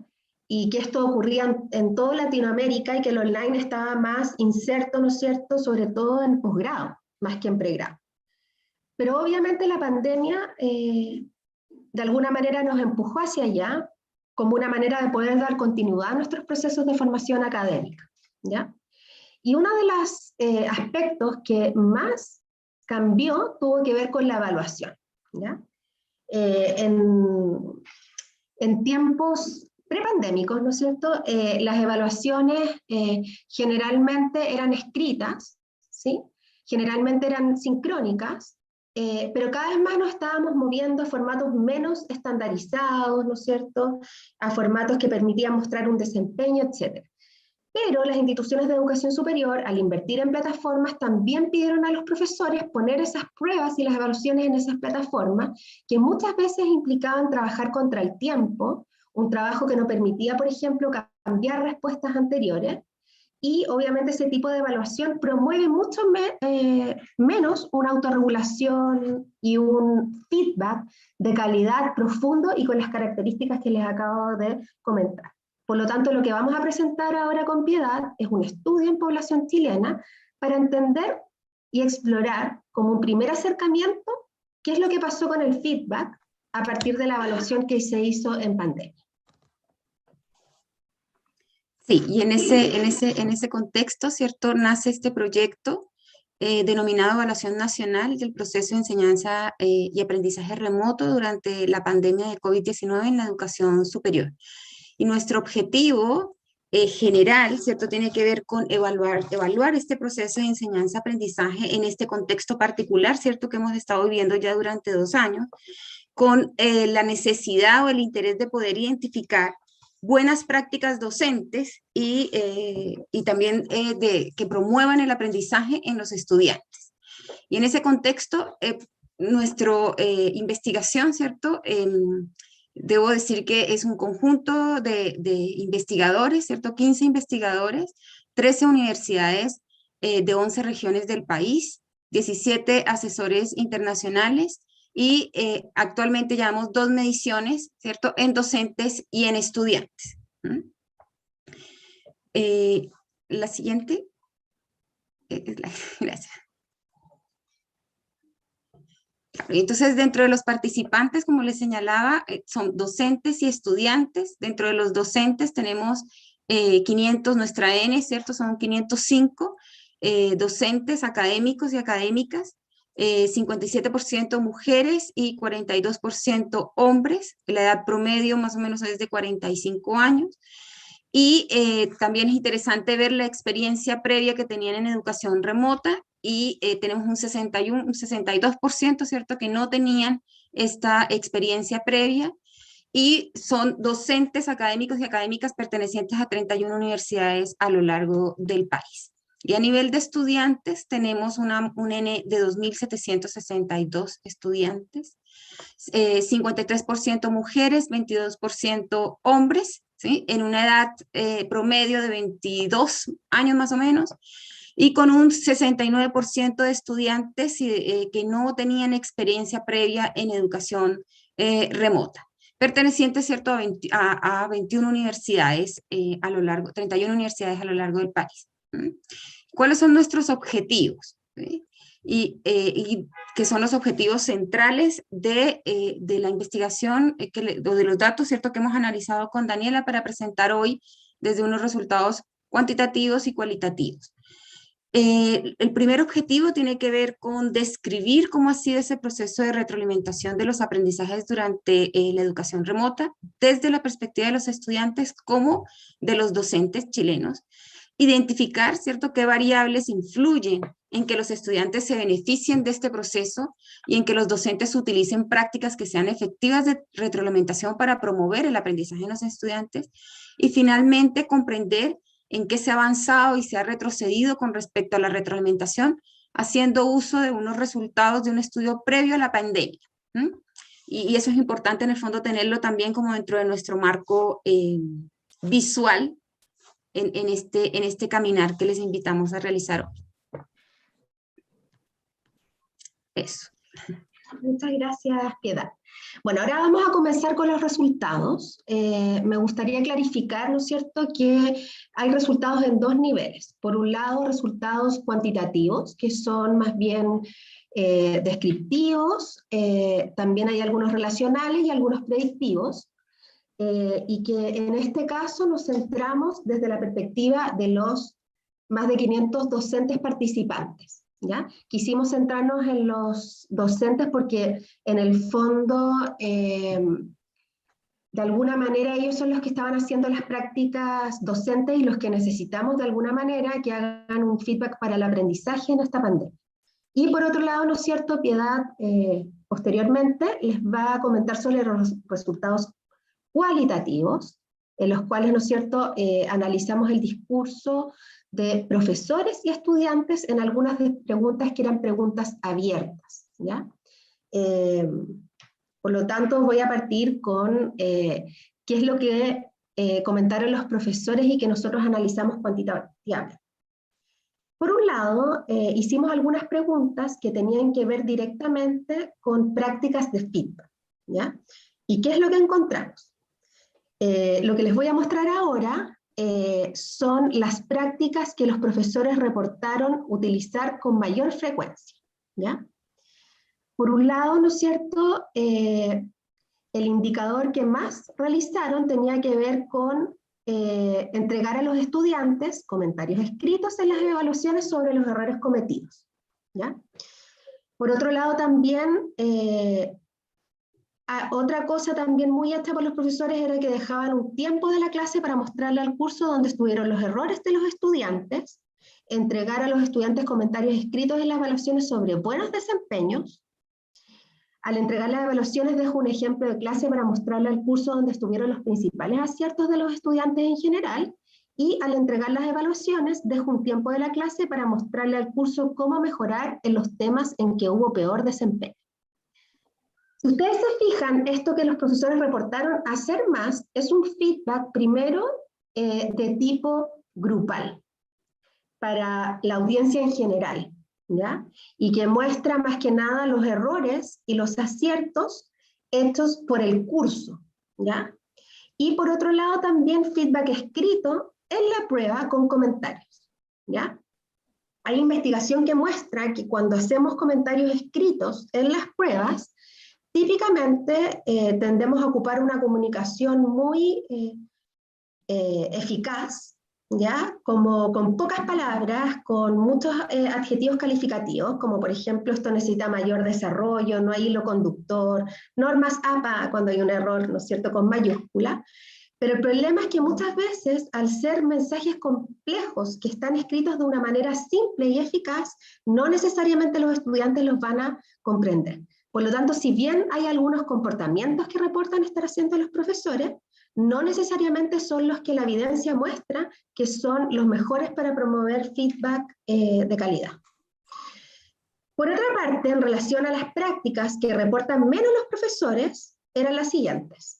Al entregar las evaluaciones, dejo un tiempo de la clase para reunirme individualmente con todos los estudiantes y explicarles los errores cometidos. Al entregar las evaluaciones, dejo un tiempo de clase para reunirme individualmente con todos los estudiantes y explicarles las fortalezas de su prueba o trabajo. Y al entregar las evaluaciones, dejo un tiempo de la clase para reunirme individualmente solo con los estudiantes que tuvieron más bajo desempeño. Si ustedes se fijan, aquí aparece un poco lo contrario, ¿no es cierto? Lo que menos están haciendo los profesores en pandemia es dar un feedback personalizado, individualizado, ¿no es cierto? Y que se hace con el estudiante como mano a mano, codo a codo, ¿no es cierto?, que es en el fondo lo que provoca mayor cambio por parte de los estudiantes.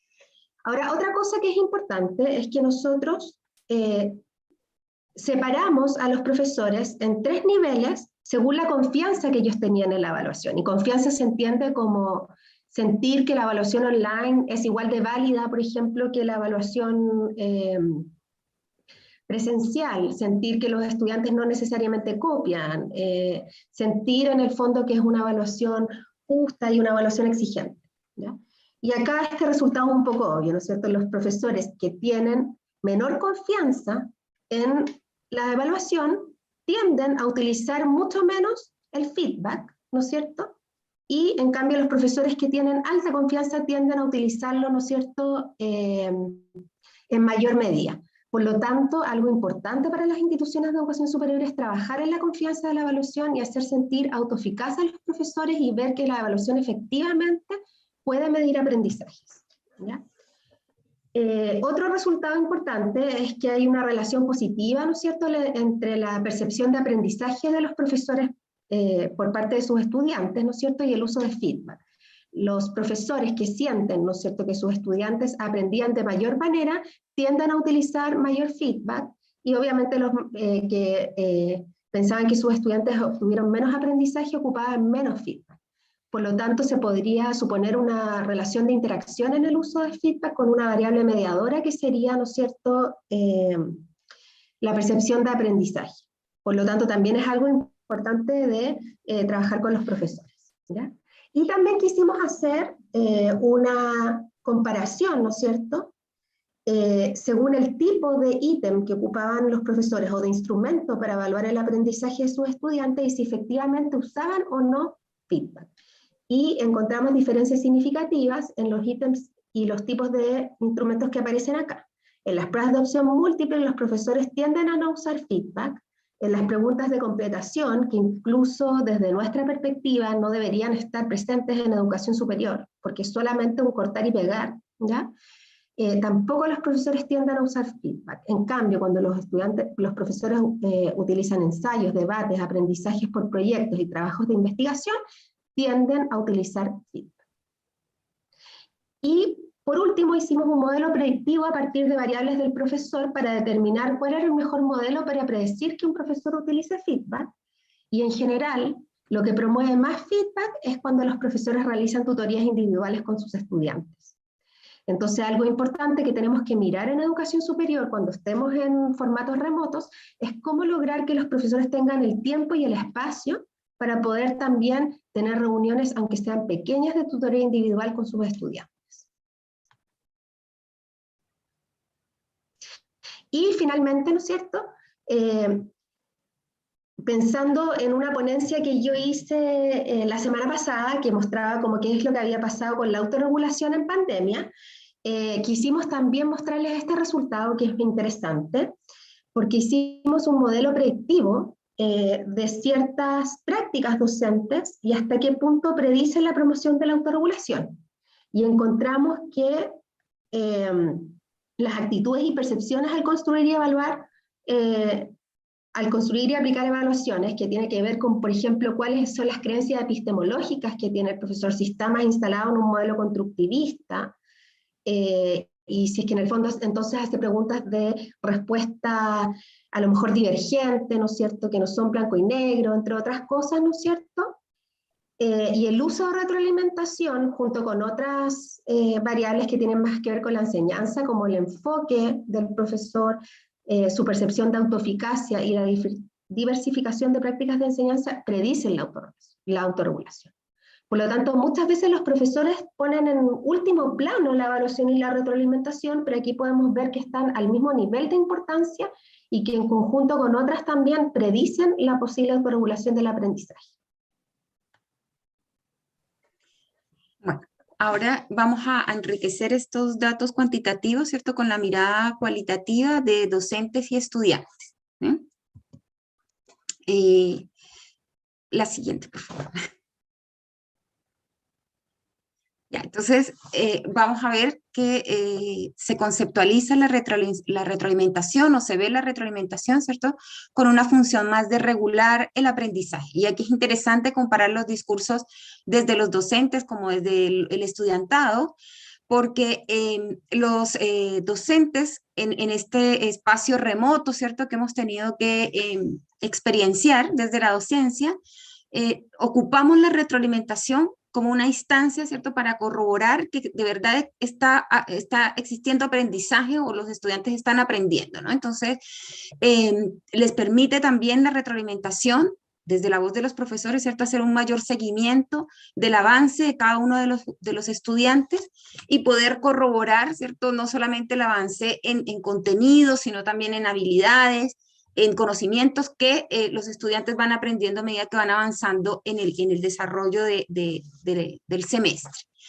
Si vemos a los estudiantes, ¿cierto?, en esa misma línea, reciben la retroalimentación como un espacio que les permite ir avanzando en su proceso de aprendizaje por etapas. Entonces señalan que si el profesor fragmenta la entrega o un trabajo final, ¿no?, o sea, tiene diferentes entregas en donde yo puedo recibir retroalimentación, y un poco lo que decía Daniel al inicio, ¿cierto?, de poder recibir retroalimentación y poder reconstruir ese producto y que el estudiante finalmente ocupe la retroalimentación para entregar un producto final mucho mejor, ¿no? Entonces los estudiantes lo visualizan como un espacio que les permite darse cuenta de cómo van aprendiendo, ¿no?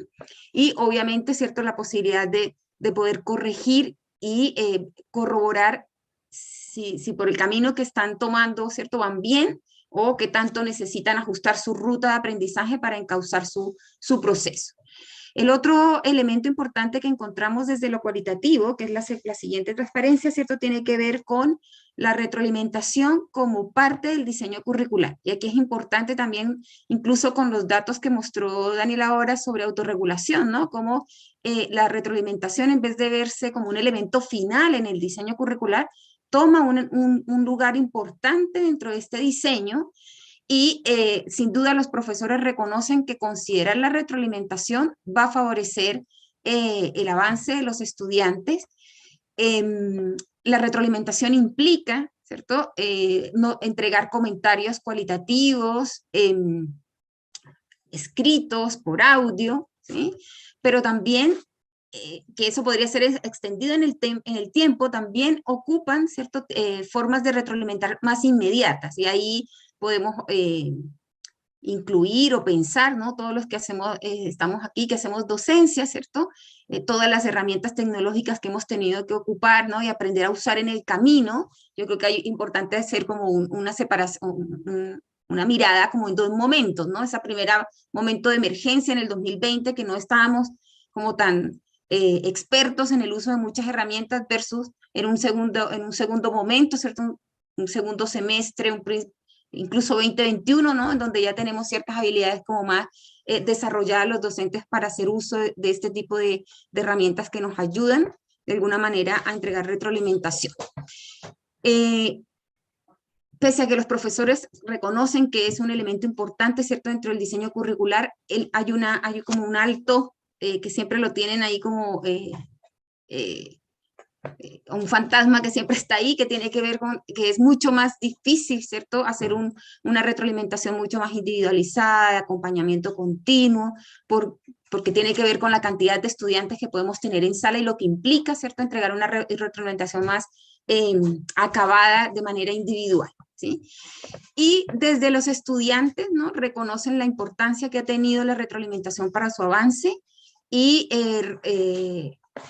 a mí me parece interesante las distinciones que empiezan a hacer en su lenguaje, ¿no? Que empiezan a mostrar cómo la retroalimentación enriquece su proceso formativo, y empiezan a hacer distinciones de cómo van avanzando en su proceso.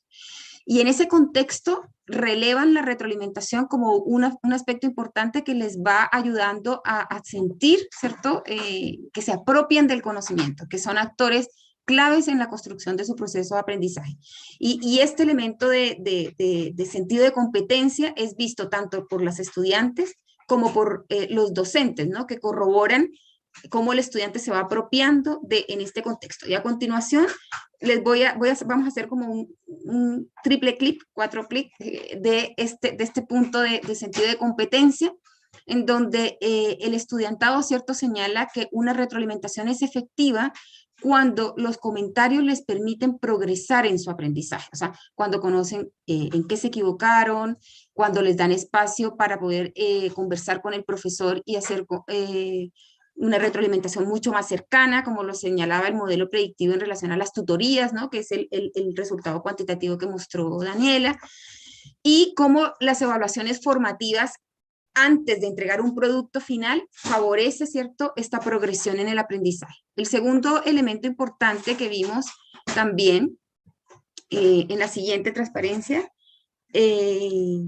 Daniela, por favor, tiene que ver con cómo las formas de evaluar favorecen esta retroalimentación, no solamente de manera con este binomio que conocemos, ¿cierto?, profesor-estudiante, sino que también empieza a entrar en este espacio la retroalimentación entre pares, y lo que hemos estado conversando o que hemos escuchado, ¿cierto?, en las ponencias anteriores, que tiene que ver con los procesos de autoevaluación, ¿no? Como retroalimentación entre pares y autoevaluación me permite a mí enriquecer y favorecer el aprendizaje, debatir en torno a los aprendizajes y poder ir construyendo de manera colectiva.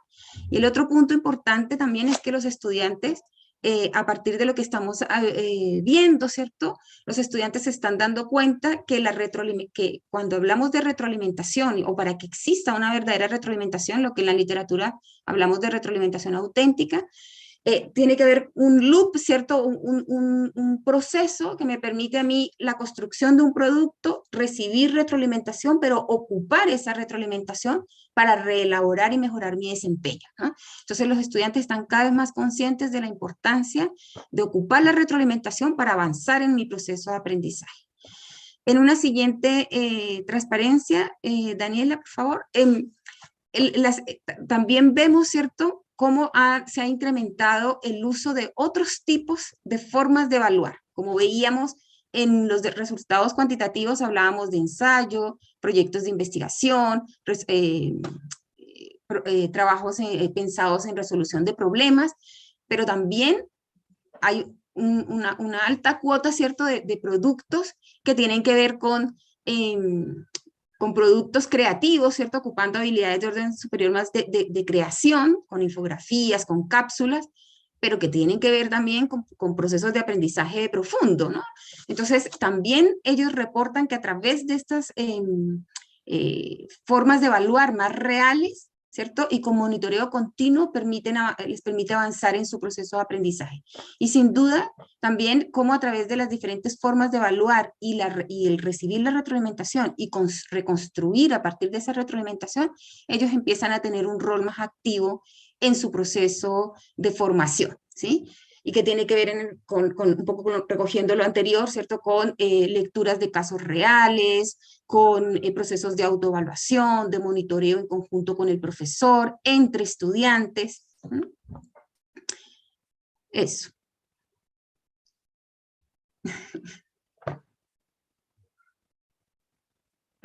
Ahí sí, estaba con el micrófono apagado.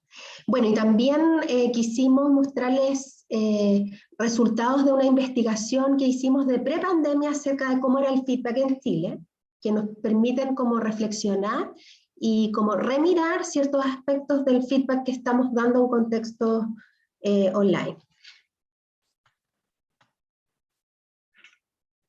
Y en el estudio, ¿no es cierto?, que mostramos en este mismo seminario el año pasado, ¿no es cierto?, se había hecho con estudiantes chilenos a partir de una entrevista, perdón, de un cuestionario, ¿no es cierto?, que adaptamos desde Australia, y encontramos que lo que explica que un feedback sea percibido útil por los estudiantes chilenos, ¿no es cierto?, es en el fondo dos variables. Por un lado, ¿no es cierto?, que la calificación, la nota, no vaya solamente con puntajes, sino que vaya acompañada por comentarios escritos y orales, ¿no es cierto?, que permitan entender esas calificaciones. Y por otro lado también el nivel de comprensión, ¿ya? Por lo tanto, si pensamos en cómo debería ser la evaluación online para lograr que fuera percibida de esa manera por los estudiantes, muy importante buscar diferentes formas, ¿no es cierto?, de explicar las calificaciones, entregar comentarios y a través de múltiples medios, por ejemplo, correo, plataformas, hacer foros, como decía Piedad, mensajes de voz, etc.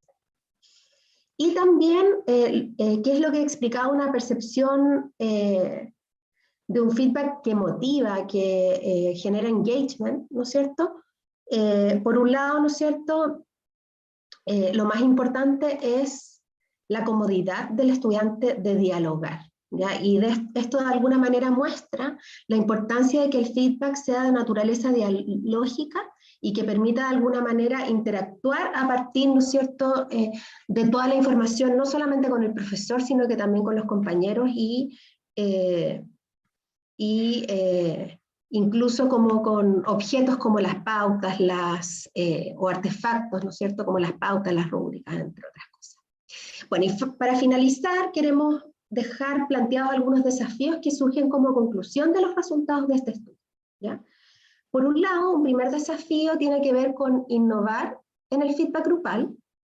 El feedback grupal no puede ser un discurso de un profesor, ¿no es cierto?, con unos estudiantes escuchando, sino que en el fondo requiere la acción del estudiante, requiere el compromiso, el involucramiento, y también aumentar instancias de feedback individual, promoviendo también las tutorías, porque como veíamos son percibidas como algo muy importante para los estudiantes. Por otro lado también quedarnos con una pregunta. No vamos a tener la respuesta ahora, es algo que las instituciones en educación superior tienen que pensar en su conjunto, que es cómo lograr una mayor sensación o percepción de confianza en la evaluación por parte de los profesores que impacten el uso de feedback. Obviamente si ellos sienten que la evaluación no tiene sentido, que no tiene el mismo rigor, ¿no es cierto?, es muy difícil que se involucren en actividades de un feedback significativo con sus estudiantes, ¿ya? También deberían existir políticas a nivel institucional y que no solamente dependiera del profesor, ¿no es cierto?, entregar el feedback, que lo promuevan para así generar mayor percepción de aprendizaje en los estudiantes, ¿ya? Además, ¿no es cierto?, promover el uso de evaluaciones con sentido, como vimos, preguntas en formatos como estándar, preguntas de ítem cerrado y preguntas que típicamente son más mecánicas, ¿no es cierto?, la verdad es que no tienen tanto sentido como las tareas basadas en desempeño, ¿ya? Por lo tanto, la idea es desincentivar el uso de ese tipo de evaluaciones más estandarizadas y promover el uso de las tareas basadas en desempeño. Otro desafío, transitar de una retroalimentación solo desde el binomio del profesor-estudiante a procesos de retroalimentación entre estudiantes. Piedad.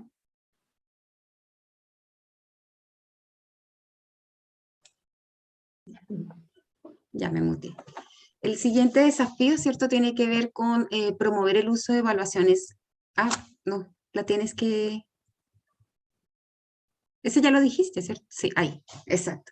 El desafío 7, que tiene que ver con generar ambientes de aprendizaje en los que se movilice, ¿cierto?, la alfabetización sobre los procesos de retroalimentación, ¿no? Lo vimos en la presentación que hizo el profesor Pitt, ¿cierto?, sobre este proceso de alfabetización, de que tanto profesores como estudiantes, ¿no?, entendamos que la retroalimentación no es solamente entregar información, sino que hay que hacer algo con esa información, ¿sí?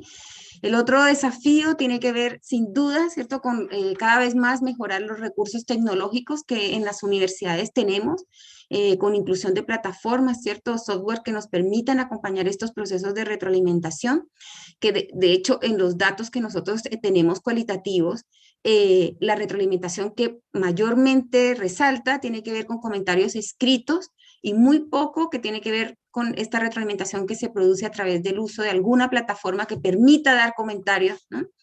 Y finalmente, avanzar en diseños de retroalimentación entre estudiantes en el que les podamos acompañar, ¿cierto?, la construcción de este juicio valorativo que realizan de las producciones de sus pares. Y ahí en la presentación del profesor Glenn, ¿cierto?, veíamos la importancia de trabajar en torno a validar, ¿cierto?, ese par que me está dando a mi retroalimentación y cómo hacemos, ¿no?, que acompañemos a los estudiantes en esta construcción de un juicio que favorezca mi proceso de aprendizaje desde el contexto de la retroalimentación. Eso. Muchas gracias.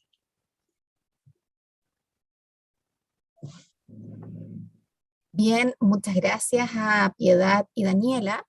Entonces ahora les quiero pedir a todos los expositores, a Glenn y a Ed, que puedan prender su cámara porque vamos a comenzar con la ronda de preguntas.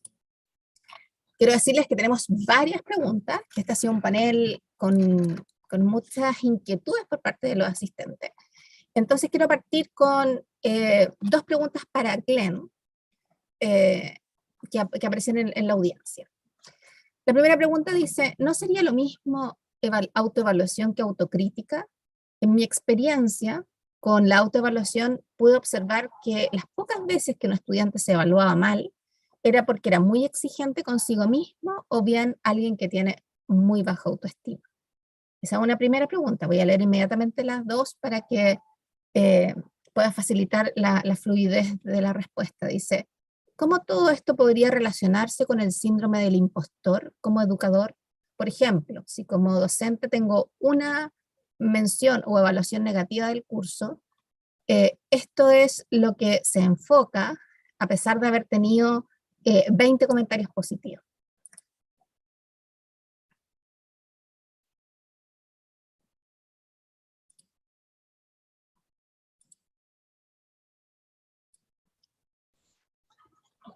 Thank you, Veronica, for the opportunity to reflect on that particular issue. Of course, these things are all quite complicated, and there are all sorts of factors that layer into the complexities of the responses that people have to performances and the ways in which they interact.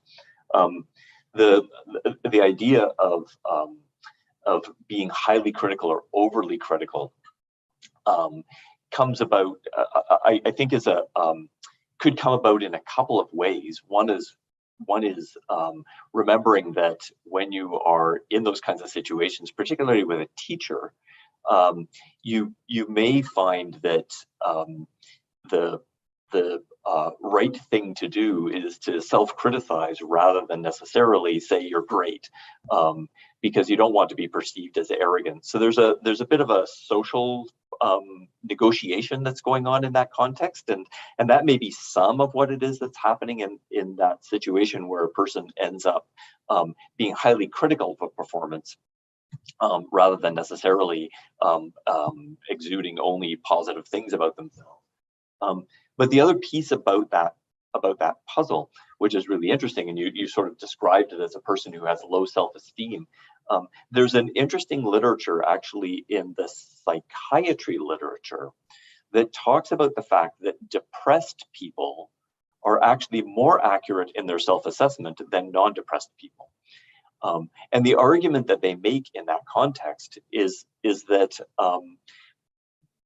part of that process of thinking well of yourself and thinking about yourself as being able to perform in a given context is an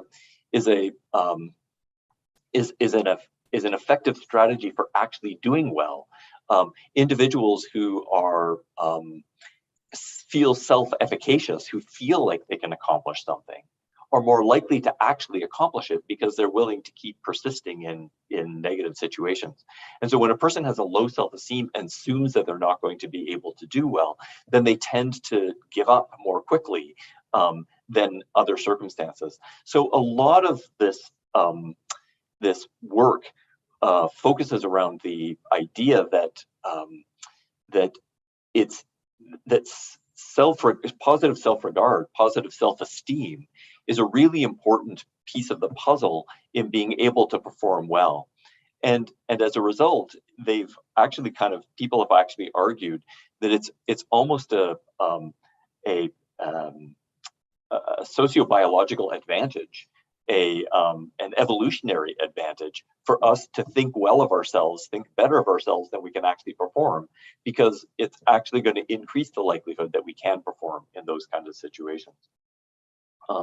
Which actually raises the second, sort of moves into the other section that Tina had asked about, that notion of focusing on one problem or one bad comment in all of the work. And it's an interesting phenomenon. But in part, the question is, what do you do with that one piece of information? So there's an interesting literature in psychology that says that gamblers, people who continue to gamble, tend to focus on their losses more often than they focus on their wins.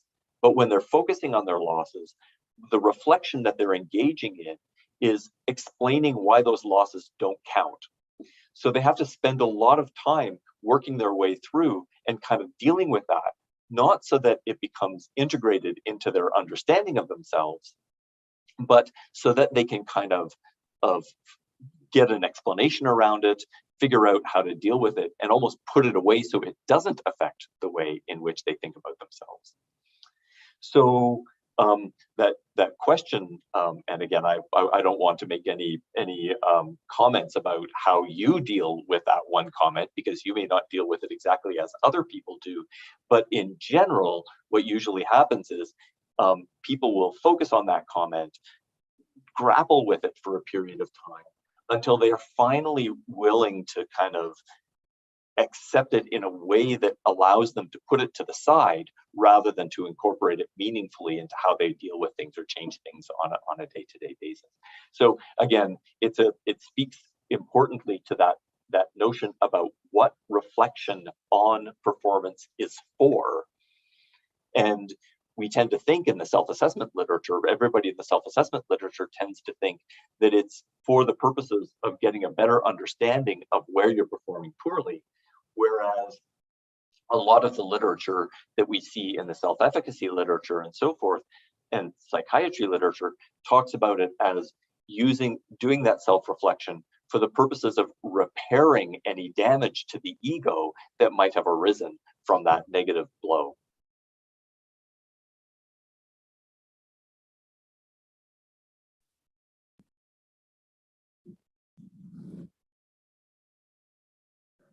Muchas gracias, Glenn. Tengo ahora dos preguntas para Ed. Dice, en tu presentación hablaste del concepto, y lo voy a leer en inglés, signature feedback, lo que uno puede interpretar como marca, firma o bien asignatura. ¿Puede explicar más ese concepto por un lado? Y por el otro, suponiendo que es un modelo de feedback orientado a una asignatura en particular, ¿lo que cambia son las actividades asociadas a esos elementos clave o hay algo más? Esa es una pregunta. Y la otra dice, si nos puedes contar un poquitito más acerca de los cuestionarios, acerca de feedback que ustedes aplicaron a los estudiantes. ¿Cómo son? Si nos puedes contar más acerca de esos instrumentos.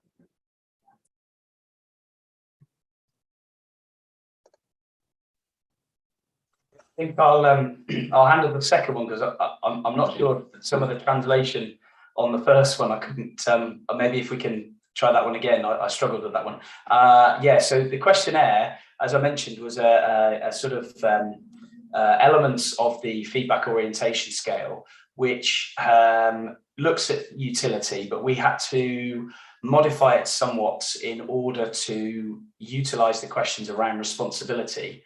So there's a history of modifying that terminology in the feedback orientation scale in other studies that that colleagues have been involved in. And the latter questions, where it says general questions, they are sort of tacked on in order to look at the specifics of the scenario, because at the moment there isn't or at the time of the data collection, there isn't a questionnaire that specifically looked at what we're doing. However, since that research was carried out, some colleagues in Australia, led by Liz Malloy, etc., have a feedback literacy in scale, which if people are interested in, there is a paper on that came out at the end of last year.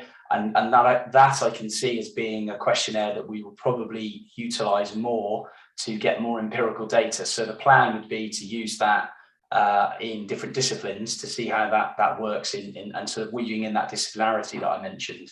I think I can see how that would work. So are you able to reword the first question, Veronica? Because there was something about impact, but I'm not sure whether that was just a translation.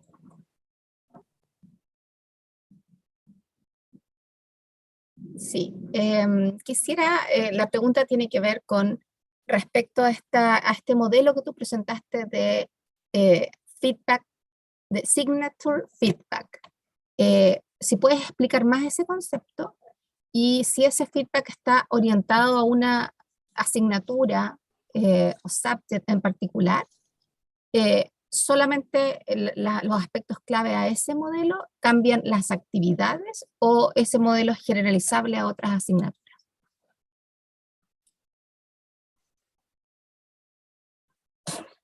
Yeah. So that is what our thinking is. So we had various different examples in our special issue. There was one on theory of science in high school pupils, actually, and how consequential and evaluative feedback is manifested in that. We also had examples from sort of in the medical education world through near-peer mentoring. I'm sure Glenn's familiar with that, from colleagues. Merrily Penman carried that out. So we've seen different ways that it's interpreted. So the model that we've proposed, there will be elements that will appear in many different disciplines, but one of the issues is that sometimes students don't readily understand the disciplinarity of the subject that they're studying. One of the problems that we face when we work with academics is that the students don't get why they're doing what they're doing, and the sort of ways that educators are designing curricula to enhance students' understanding of those key skills that they will need when they graduate. So there's a sort of relationship between the discipline and the professional world, and this idea of authentic assessment is used, but there's also sort of professional learning and work integrated, all these sorts of things that are all sort of in that area. So it was our attempt to try and distill that, particularly with feedback, to highlight these different opportunities that are available, as I mentioned in the talk, to try and say to students, there are lots of different sources of feedback, and it isn't just the educator that can or does provide them. And I think, you know, one of the areas that we're really looking forward to working on in the future is the interaction between the objects and the self, particularly around this inner feedback and the sort of consequential elements, which we think is a new direction for research in this area.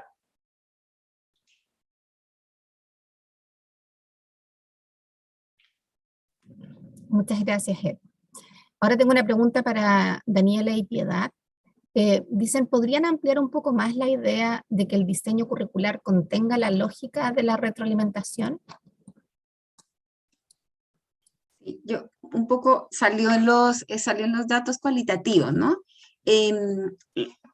Una cosa que hablábamos con Daniela cuando revisábamos los datos y comparando, nosotros ya llevamos 2 mediciones, ¿no? Entonces, de la primera a la segunda medición, los estudiantes universitarios están entrando como en la lógica de aquellos elementos que son claves para diseñar una clase, una asignatura, ¿cierto? Entonces, en su lógica, ellos relevan la importancia no solamente de que hablemos del objetivo, la metodología, los contenidos, sino que dentro de ese diseño se incluye la retroalimentación como un elemento clave que como docentes deberíamos tener alerta cuando diseñamos una programación, cuando diseñamos un programa y por supuesto cuando implementamos ese programa, ¿no? Y estamos enseñando, o sea, que sea un elemento visible.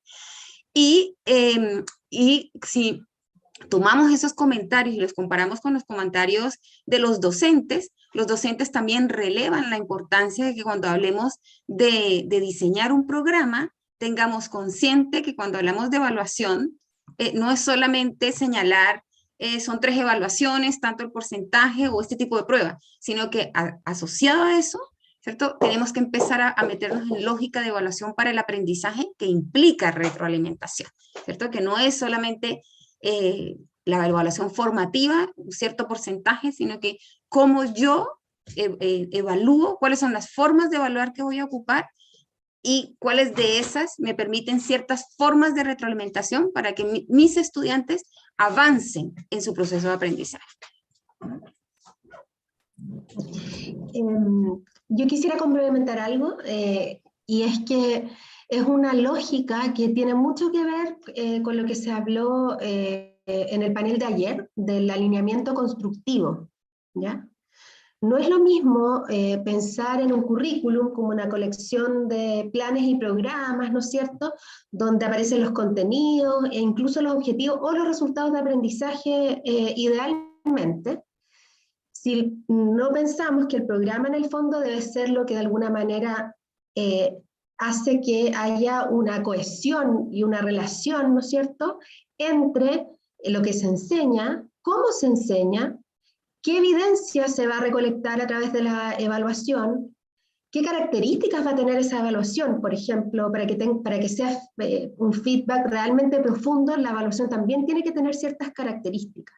Entonces se refiere a eso, que el currículum no solamente tiene que estar pensado en los contenidos, y no solamente tampoco en lo que queremos lograr, o en lo que tiene que hacer el profesor, sino que también tiene que estar pensado de antemano cómo vamos a evaluar.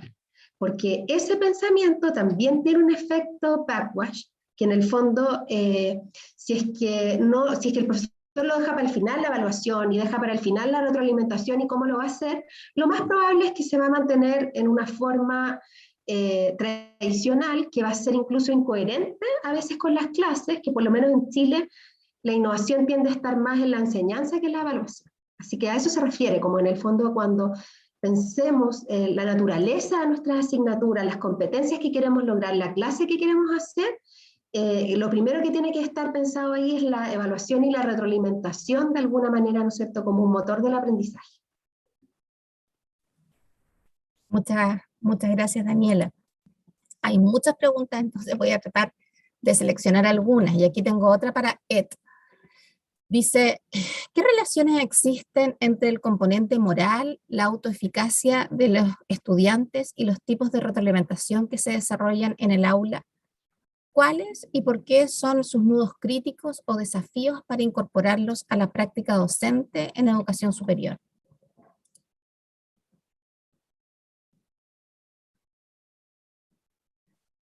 Yeah, I saw this one in the chat. I used the translate to get ahead. I think the moral component is something that we are increasingly seeing as a very contextualized within certain disciplines, and certainly in the UK, the challenge of teaching those sort of uncomfortable topics, and there are challenges with introducing those and how you might discuss those in a way that is fair to everyone and is open, and with different opinions. I think the comedy example was actually quite a good way of demonstrating that, because I think that's probably a discipline where there is the potential for some real issues in relation to topics that one wouldn't necessarily always discuss.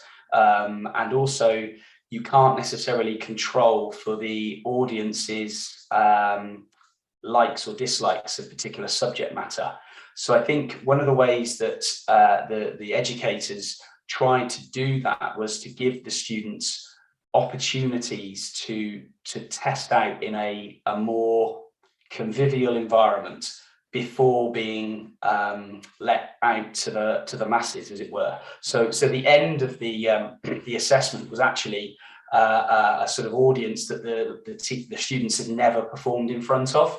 Now, it wasn't necessarily completely different to a comedy club, but it was parents or friends and things, but it was still an environment where you wouldn't necessarily know. So I think that's a good way of demonstrating to students how you need to be conscious of those moral things. And I think there's lots of other subjects, morality and ethics, that come into the disciplines, which actually sometimes are quite hard for us as educators to get across. And I think that's where if you try and tie that to self-efficacy, I think confidence and things about approaching difficult constructs and also laying yourself out there for criticism are something that we have to get used to. But that is how you do that in a nurturing environment, is sometimes a real challenge, so that you don't destroy motivation, but also confidence in students.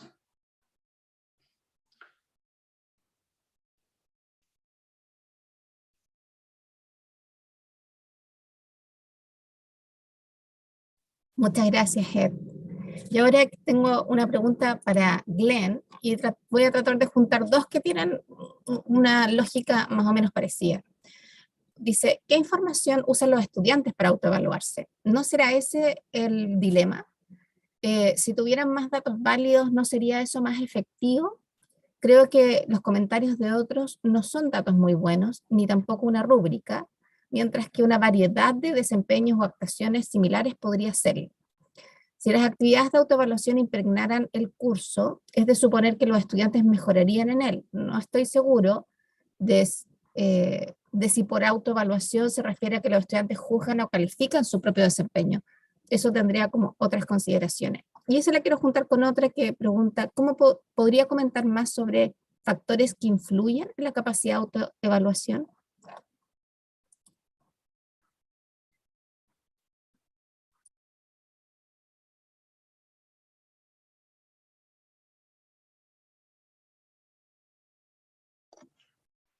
Yes, thank you, Veronica, for another great set of questions.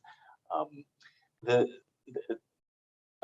think one of the things that, more broadly than answering directly, is starting to draw a distinction between what we've called self-assessment, or what the literature tends to talk about as self-assessment, and what we think about as self-monitoring. Self-assessment is often equivalent of something that looks like reflection on action, using the words of Donald Chern, whereas the self-monitoring is about reflection in action. So there are many cues that people have to know whether things are going well or not. And they may be able to use those much more effectively in the moment, on the fly, than at the end of the process, where they look back and they try to make general statements about what went well and what didn't go well and how things worked and didn't work and so forth. And so we actually are also starting to think about all of the ways in which people, all of the things that people do that we call self-assessment, but they're actually very often, they're very different kind of cognitive processes. So reflecting in action, reflecting on action, and so forth. And as Ed has quite accurately pointed out and astutely pointed out, that same thing happens with feedback. So we, in a most generic sense, feedback is anything that you get based on a performance that would allow you to be able to modify your performance in some kind of way. But the feedback that you get from people laughing in a large audience is a very, very different thing than the feedback that you get when you're talking with an individual whose opinion matters to you a lot, and they tell you that you should fix something or should do something differently. And so we need to be thinking a lot about the contexts in which these kinds of things happen. And so, all of that makes a big difference as well. There's some work that is happening in health professions education that has been done by Chris Watling, Watling, where he's talking about the cultures massively affecting the nature of these processes. So he, for example, interviewed a bunch of individuals who were musicians and athletes before they went into medicine. And in that context, when they thought about who they were going to pick as their teachers and their mentors, their coaches, they weren't necessarily people who performed in that domain really well. They were people who could help them get better. And they were more than happy to receive feedback and to engage in a process by which they were given information that would help them get better. But those very same people, when they were suddenly finding themselves in medicine, found the culture completely different. They no longer wanted somebody who would necessarily help them get better. They wanted to hang out with people who were really good versions of what they wanted to be. And that changed the nature of the relationship in very important ways, so that now they didn't necessarily want to hear how badly they were doing or how they could get better. They just wanted to be reassured that they were doing well. And so we see these highly culturally positioned kinds of issues that blend into these processes. And so how we create the cultures that enable people to question their own performances without necessarily having to threaten their egos or threaten their sense of self-efficacy is a really, really critical piece of what it is that's going on. And I think that's a lot of what Ed's talking about in these signature feedback performances. I think it's a lot of what Daniela and Piedad were talking about with regard to making sure that your curriculum is structured such that feedback is a part of that process and getting better is a part of that process, so that you can essentially background a person's ego, if you will. You can background that concern about self. You have to get that out of the way so that a person can actually focus on getting better rather than demonstrating competence. And that's a problem that we have in the health professions a lot. Ed or Daniela or Pete, did you want to sort of add to any of that?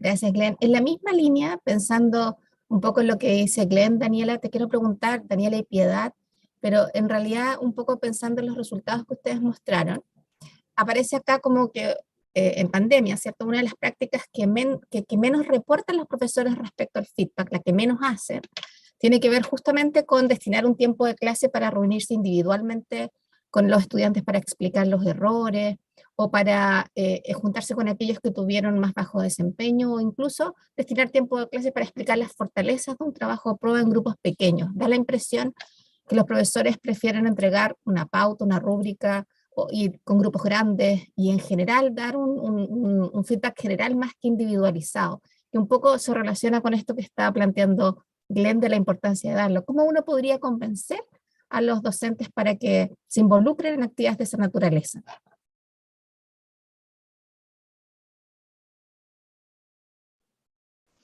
Bueno, convencer a los docentes para el cambio es todo un tema, que hay líneas de investigación en relación a cómo hacerlo.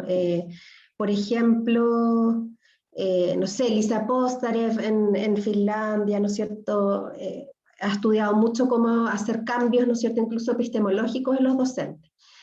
Y hay varias formas de hacerlo. Uno es mostrar resultados a los profesores, ¿ya? Mostrar resultados acerca de qué es lo que dicen los estudiantes, qué es lo que dicen los profesores, qué es lo que dice la evidencia, y calibrar eso, así como lo que proponía Margaret Price, a partir de estas como comunidades de aprendizaje que se juntan y entre todos reflexionan y ven cuáles son las mejores formas de poder hacerlo, ¿ya? Ahora hay otra cosa, en la presencialidad los profesores sí hacían este tipo de reuniones individuales.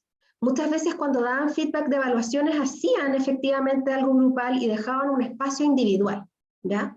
Además también está las conversaciones entre comillas de pasillo o los horarios de atención que tienen los profesores. Pero obviamente en pandemia eso se convirtió en algo mucho más difícil, ¿no es cierto?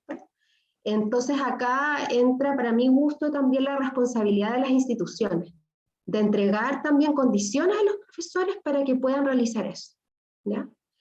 En Chile en general, no solamente en educación superior, sino que también en educación escolar, incluso según la OCDE somos el país que está al lado de que menos horas de planificación y diseño y corrección de las evaluaciones tienen los profesores fuera del aula. En general se paga como por las horas de clase lectiva. Entonces yo pienso que en pandemia vale la pena reasignar ciertos recursos para que los profesores puedan tener horas pagadas para hacer esas tutorías, ¿ya? Y algo que es súper importante también es que el feedback interactúa con la autoeficacia que tienen los estudiantes. Los estudiantes que se sienten más autoeficaces se van a beneficiar muy fácilmente del feedback porque quieren mejorar, ¿ya? En cambio, los estudiantes que tienen baja autoeficacia en general incluso evitan el feedback, porque muchas veces entender el error les angustia más y en el fondo tampoco sienten que ese feedback les va a servir. Entonces también otra cosa es que esas reuniones de tutoría deberían ser estratégicamente planificadas, a lo mejor no con todos los estudiantes, sino con el grupo de aquellos estudiantes que más lo necesitan, que más requieren mejorar, que más necesitan clarificar los comentarios escritos del profesor, ¿ya? Y que tienen estas dificultades de autoeficacia y de autorregulación importantes. Yo solamente agregaría para complementar que los resultados de este estudio, ¿cierto?, son interesantes o debiesen ser interesantes, ¿cierto?, para las universidades y para los equipos de docencia universitaria, porque nos están mostrando que hay que invertir en alfabetización docente, en retroalimentación, pero no solamente en los profesores, sino también en los estudiantes, ¿no? O sea, la pandemia nos llevó a que teníamos que pensar en que hay que hacerlo, de una manera como y los profesores lo dicen, ¿no? Como de corroborar que nuestros estudiantes están aprendiendo y no están copiando. Ese comentario es muy reiterativo. O sea, están alcanzando los aprendizajes claves, pero no es suficiente hacerlo como a presión por la pandemia, y yo creo que estos resultados direccionan, ¿cierto?, la necesidad de alfabetizar en retroalimentación, en cómo se hace, cuáles son las buenas prácticas que hay que visibilizar, cómo lo están haciendo en ciertas carreras que está funcionando, cuál es el modelo, cómo lo podemos replicar en otros ámbitos, ¿no? Yo creo que eso es importante también en este escenario, ¿no? Bajo esa pregunta que Verónica señalaba. Muchas gracias, Piedad Daniela. Y tengo la última pregunta, porque ahora los que saben tenemos que irnos al panel 9, que ya está incorporándose las personas en el otro link, pero tengo una pregunta que no puedo dejar de hacer, y que es para Ed, porque es una pregunta que el año pasado, en esta misma línea, yo diría, o muy parecida, Gavin Brown se la hizo a Ernesto Panadero. Entonces ahora David Nichol la hace a Ed, y me gustaría conocer su opinión. Dice, Ed, en el planteamiento se separa la retroalimentación interna de la retroalimentación externa en su charla. ¿No es esa una separación dudosa? ¿No es toda la retroalimentación en realidad retroalimentación interna? Los maestros brindan información, los estudiantes generan retroalimentación. Entonces, en el automonitoreo, el punto de referencia es algo dentro de usted. Por ejemplo, una percepción interna o un recuerdo de desempeño pasado. Pero los estudiantes no se automonitorean también a partir de la información externa. Creo que llamar a eso automonitoreo o autocontrol y separarlo de la autoevaluación ha obstaculizado el progreso en este campo. El mismo mecanismo está en juego para toda la generación de retroalimentación.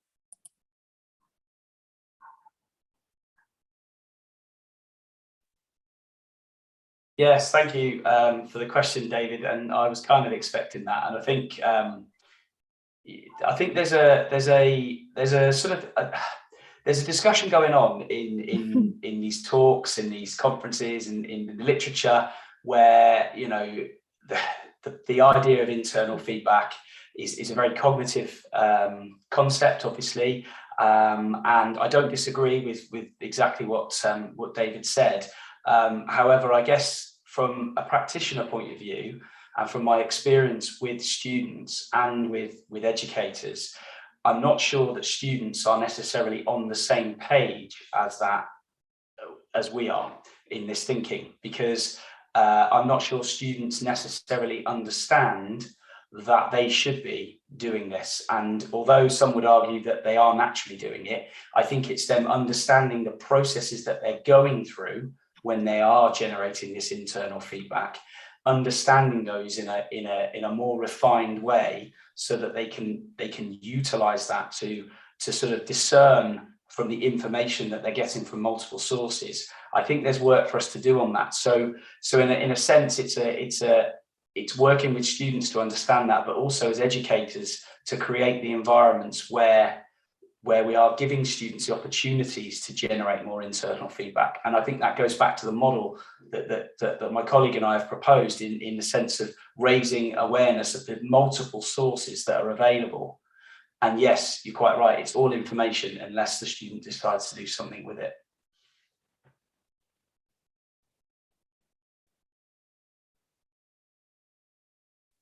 Ok, muchas gracias, Pete. No sé si Glenn estaba escribiendo algo, si quiere complementar. ¿No? Ya, perfecto. Quiero agradecerles infinitamente la presentación de hoy día. Ha sido interesante, hemos podido complementar e ir como cerrando de alguna forma estos temas de retroalimentación, de feedback, que vamos a ver ahora en el panel 8, de manera más concreta, con algunas prácticas en particular. Entonces quiero dar las gracias a los panelistas, a los participantes de este octavo panel.